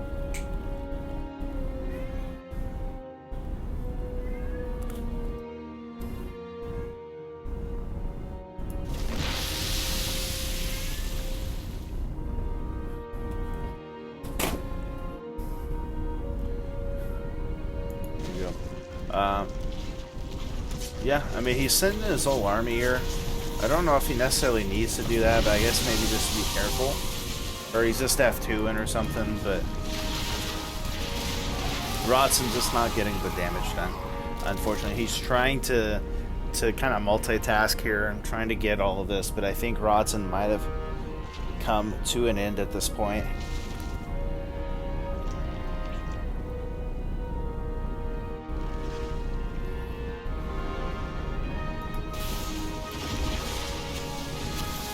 This storm's going to kind of block this off, and again, he doesn't really have any anti-air at this point. So that Void Rage is going to be able to spend all day farming these guys. He will be eventually pushed back, but I don't know. It's kind of at this point where if Rodzyn tries to go across to attack with this whole army, he's probably going to die. I mean, there's so much army here for SouLeer, but he's only sending a little bit at a time, trying to push back this army when he can.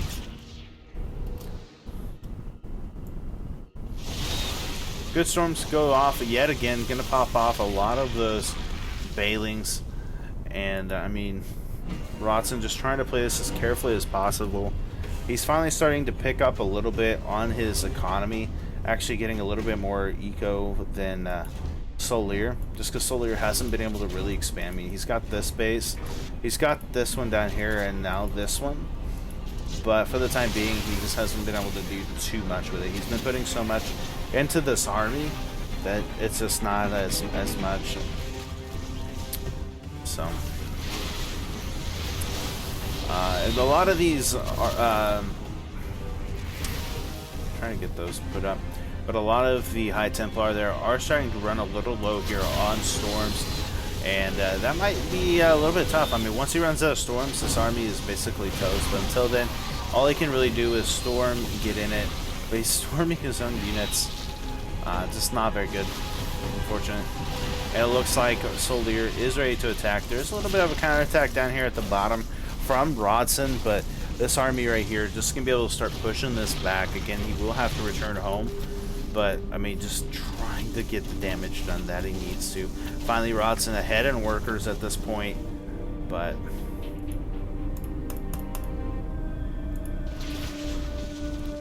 I mean, what do you do? And now with the Void Rays and stuff coming across the map, I mean, these Immortals are just dealing a lot of damage in themselves. Behind this, we do have you know, the High Templar and stuff coming through as well.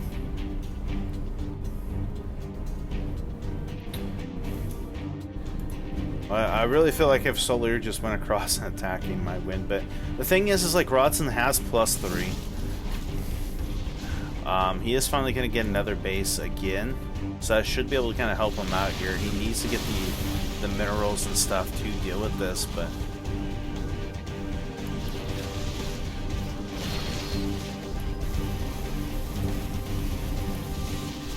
here we go.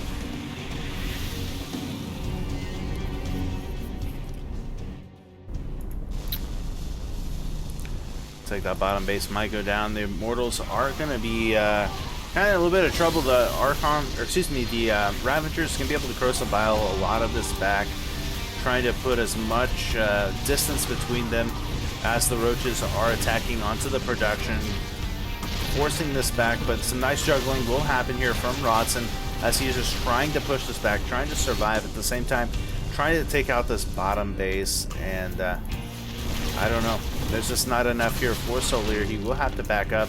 And I think at this point, Rodzyn's slowly starting to try to, like, come back.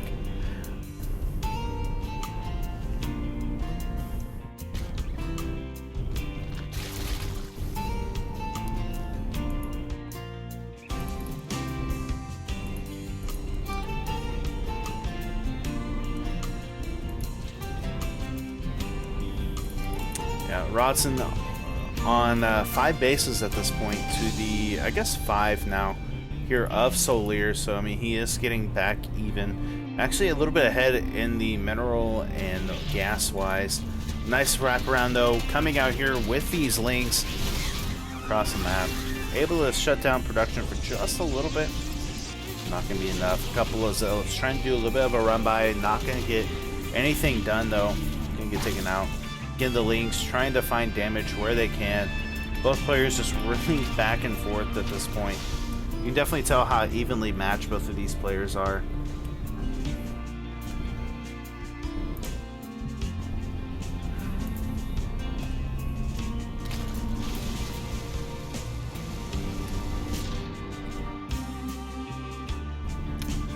Go. More links coming over here with the Roaches. Gonna throw a Nidus Swarm over here, and that could be what he needs. We do see automatically the workers and stuff here from Rodzyn. Gonna go across to try to deal with this. Throws in a couple of Zealots to warp in as this does come alive. At the same time, a nice attack coming up here at the top. We have an attack in the middle. Gonna force actually Rodzyn back as SouLeer backs off himself.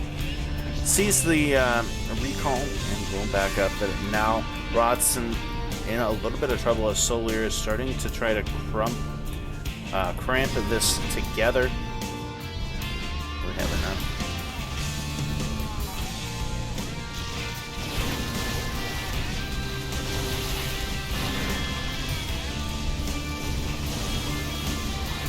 Good storms will go off.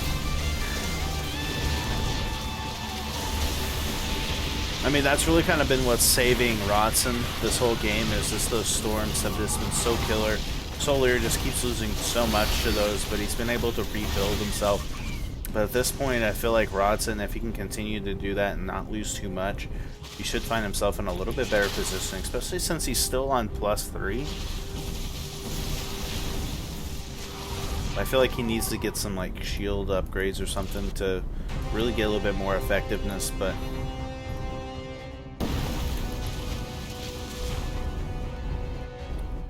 at the same time, worker lead is there for SouLeer. Same thing for the army supply. I mean, it's just both players are so evenly matched at this point. It's crazy.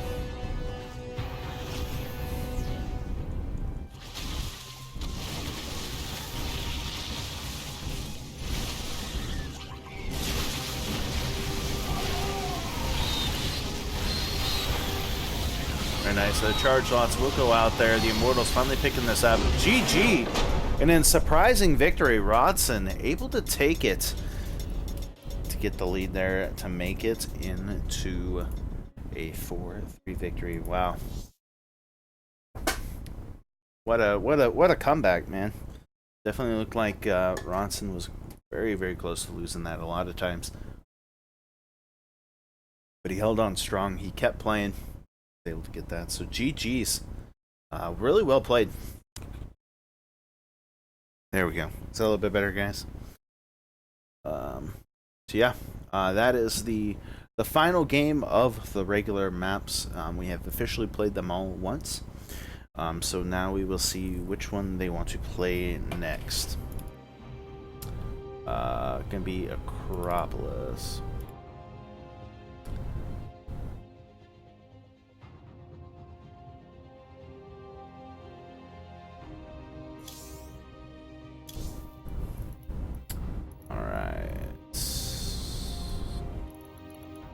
Oh, there it is right there. Food mod.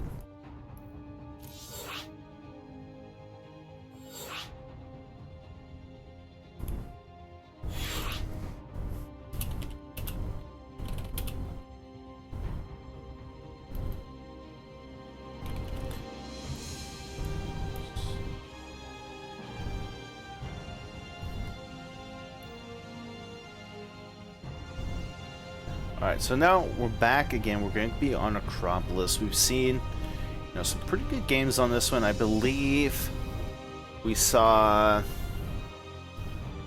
What did we see on this one?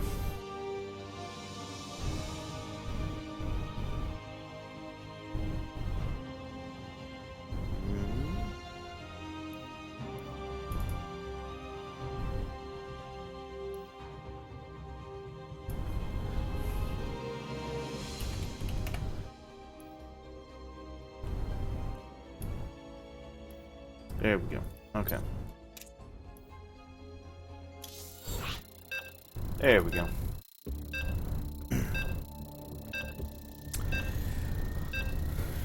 Alright, so it is officially 4-3. Rodzyn on match point. If he wins this, it is over. He is the victor. But if he loses, we are going to go to the ace match. You gotta think, what does Rodzyn go for? What the map does he play? Does he do a cheese? I haven't seen Rodzyn cheese at all. Does he want to maybe put all of his marbles on the line? We're gonna find out. Let's go ahead and jump right into it, guys. Here is game number 8. Oh my god.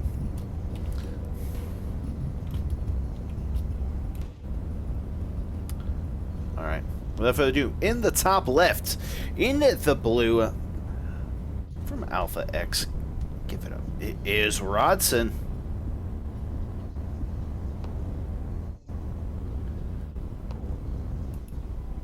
And in the bottom right, in the red,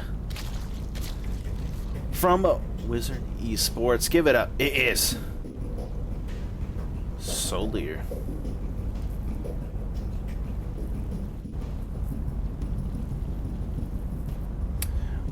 Righty.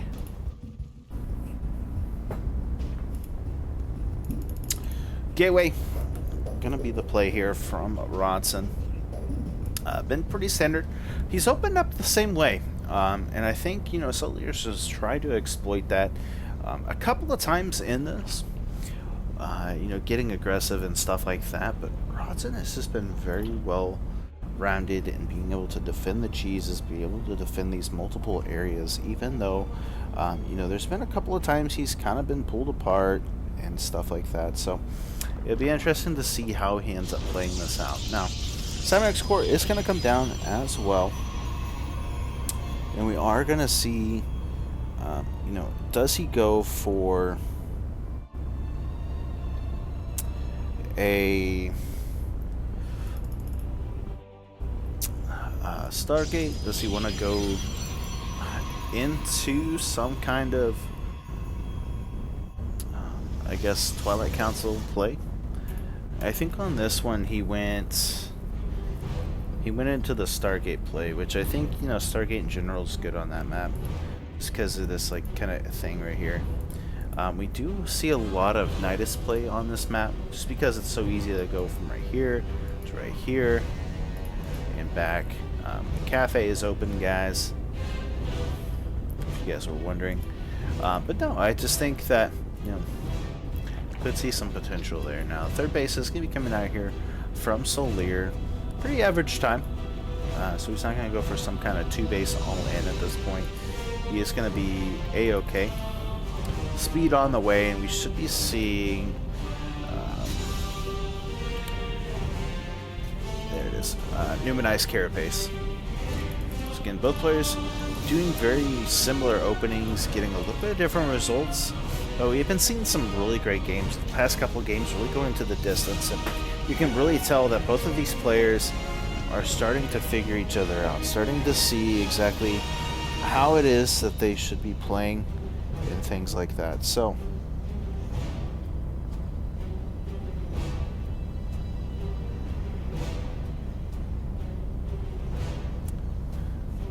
we'll see. So far, again, it is going to be Stargate play. Phoenix is going to be coming out. I would almost love to see him open up, because he has gone for the Stargate play so much. I would love to see him open up into a Sentry and then just fake a Phoenix to kind of throw off SouLeer, or see if it would throw him off.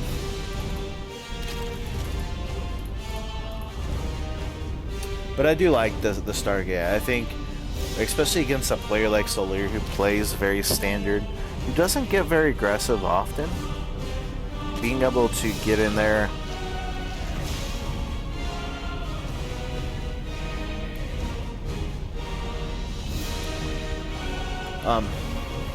you know, I think that opening up with the Phoenix allows for a little bit of pressure.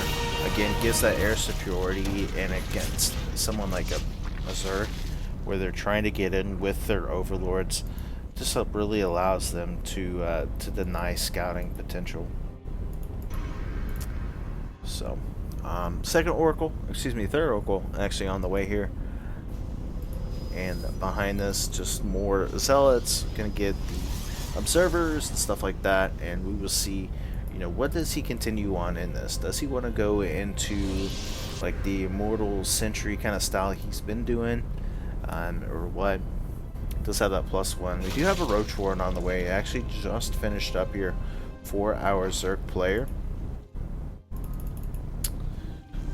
So he will be able to start going into roaches. Actually making 7 roaches right now.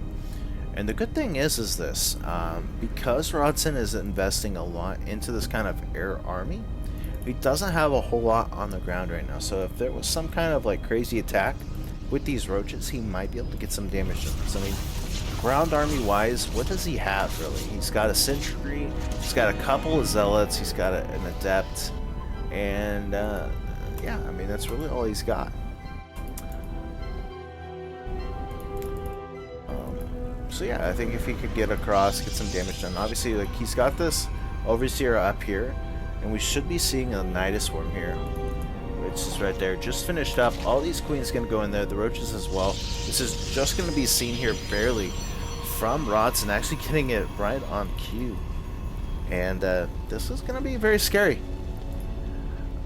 If he can get this up, Rodzyn not going for it at all. As all the Queens, the Roaches come out here, looks like we might have ourselves another game if this continues on. The second Nidus one will actually not finish up, excuse me. And you know, he's able to get a lot of these good kind of things going on. The Oracles haven't been able to get in to get too much damage. The transfuses have been very good. Loses 1 Queen though, as more Roaches do come across. The shields are going down. I don't think he has much shields left. Roaches will go back in, as well as the Queens, and gonna go ahead and attack here at the bottom to deal damage onto the third base. And at the same time, he is able to defend the top, and SouLeer playing this very well, playing it very very tactically. He will be able to get to third base, potentially could get this one. The Oracles are trying to build up as much energy as possible. but this gives a good advantage here to SouLeer, as he's going to be able to sit on that third base quite a lot now. At the same time, just return home if he needs to.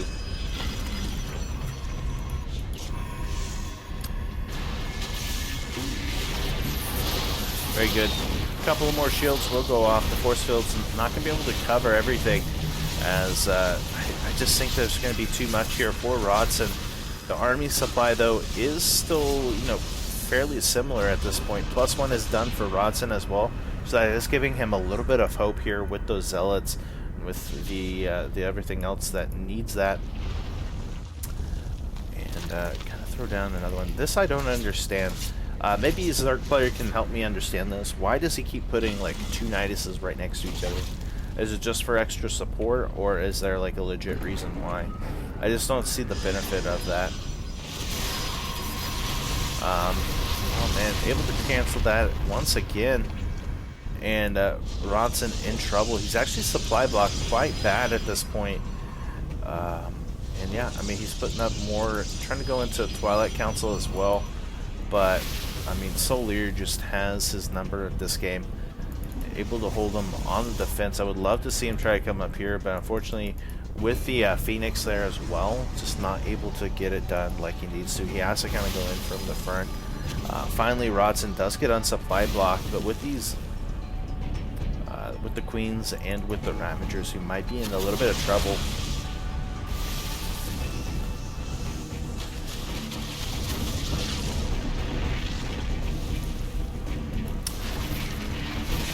Phoenixes will go ahead and go across and deal a little bit of damage. Actually gets about 8 kills. It's not terrible. And he has some defenses at home if he needs it. It's going to go ahead and block out. A couple of corrosive vials will go off. Nothing too shabby there. Third base finally going to be taken here from Rodzyn as well. And this is just looking really good right now here for our... for Zerg, just doing fantastic. He isn't floating a whole lot either, so there's that, but we'll see if he can continue this, if he can somehow make the comeback. There's going to be another Nidus Swarm up here at the top. At the same time, an attack here onto the third base, a nice split of army to try to deal with this, and as long as Rodzyn can continue to deny these Nidus Swarms, he should be okay, but a lot of these are going to go down, and almost perfect disruptor shot does go down, able to take care of the Nidus Swarm. At the same time, there is another Overlord here up at the top. Already the Stalkers in place to deal with this, and these Roaches going to go down to the bottom. The Nidus Swarm will go down, but will not actually form. But he is able to get the cancel once again here onto this third base, and I mean, that's just one of the things that SouLeer has just been doing so good this game. Is just continuously denying.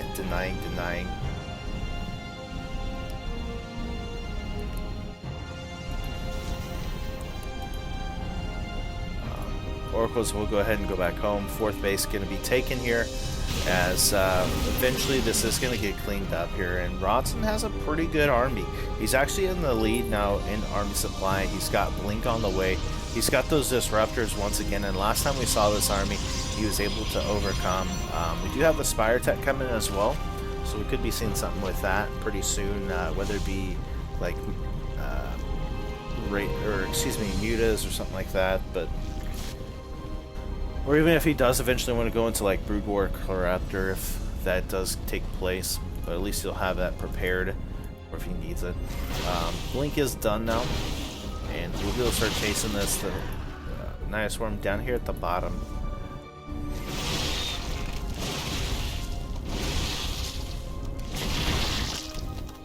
And yeah, I mean, Rodzyn finally making the comeback. He's held on. He's looking to go across and deal damage, but he's got to be careful of this. There's already some Roaches and a Ravager in there for a counterattack whenever he does eventually come over here. But he has such a good, strong army right here that it's going to be very hard for SouLeer to actually kind of counter this. He doesn't have his whole army here. He will be able to kind of back him up for a little bit with the Corrosive Vials, but I think if he lands some good disruptors, that's going to make it really tough here for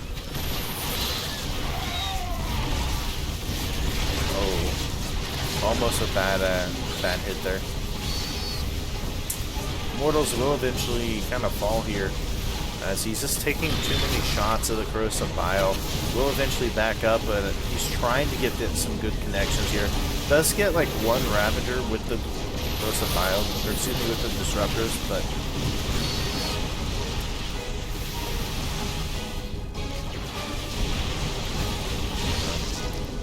shields are going to wear out eventually here as he blinks forward. Going to be able to get on top of the Ravagers. The Mutas are popping out though, but I don't think there's going to be enough here to fight against this. The Disruptor is going to be in there, and GG!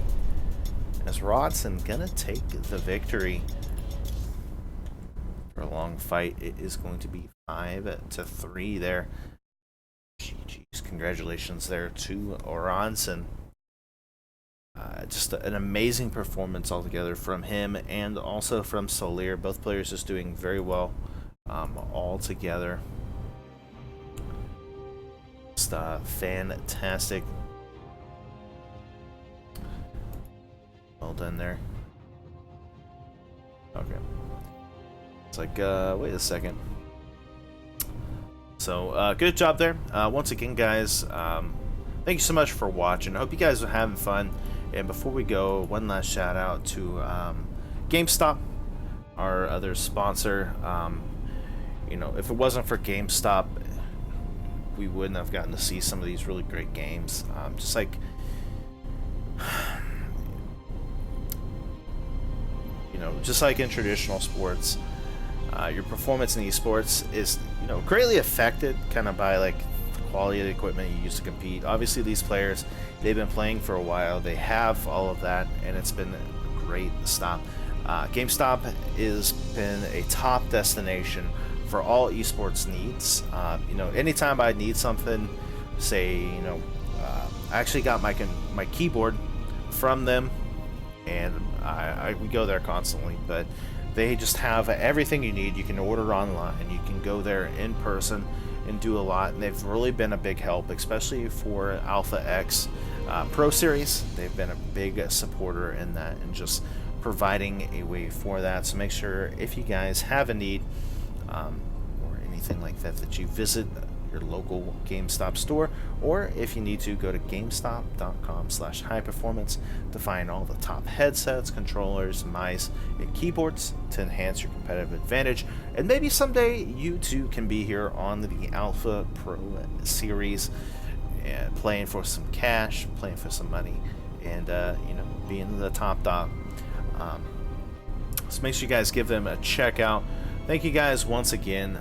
It's just been a complete and utter great day, great game, and all of that. So without further ado, guys, thank you so much. I am Gravity620. You can catch me on Twitter at RealGravity620 or on Twitch at Gravity620.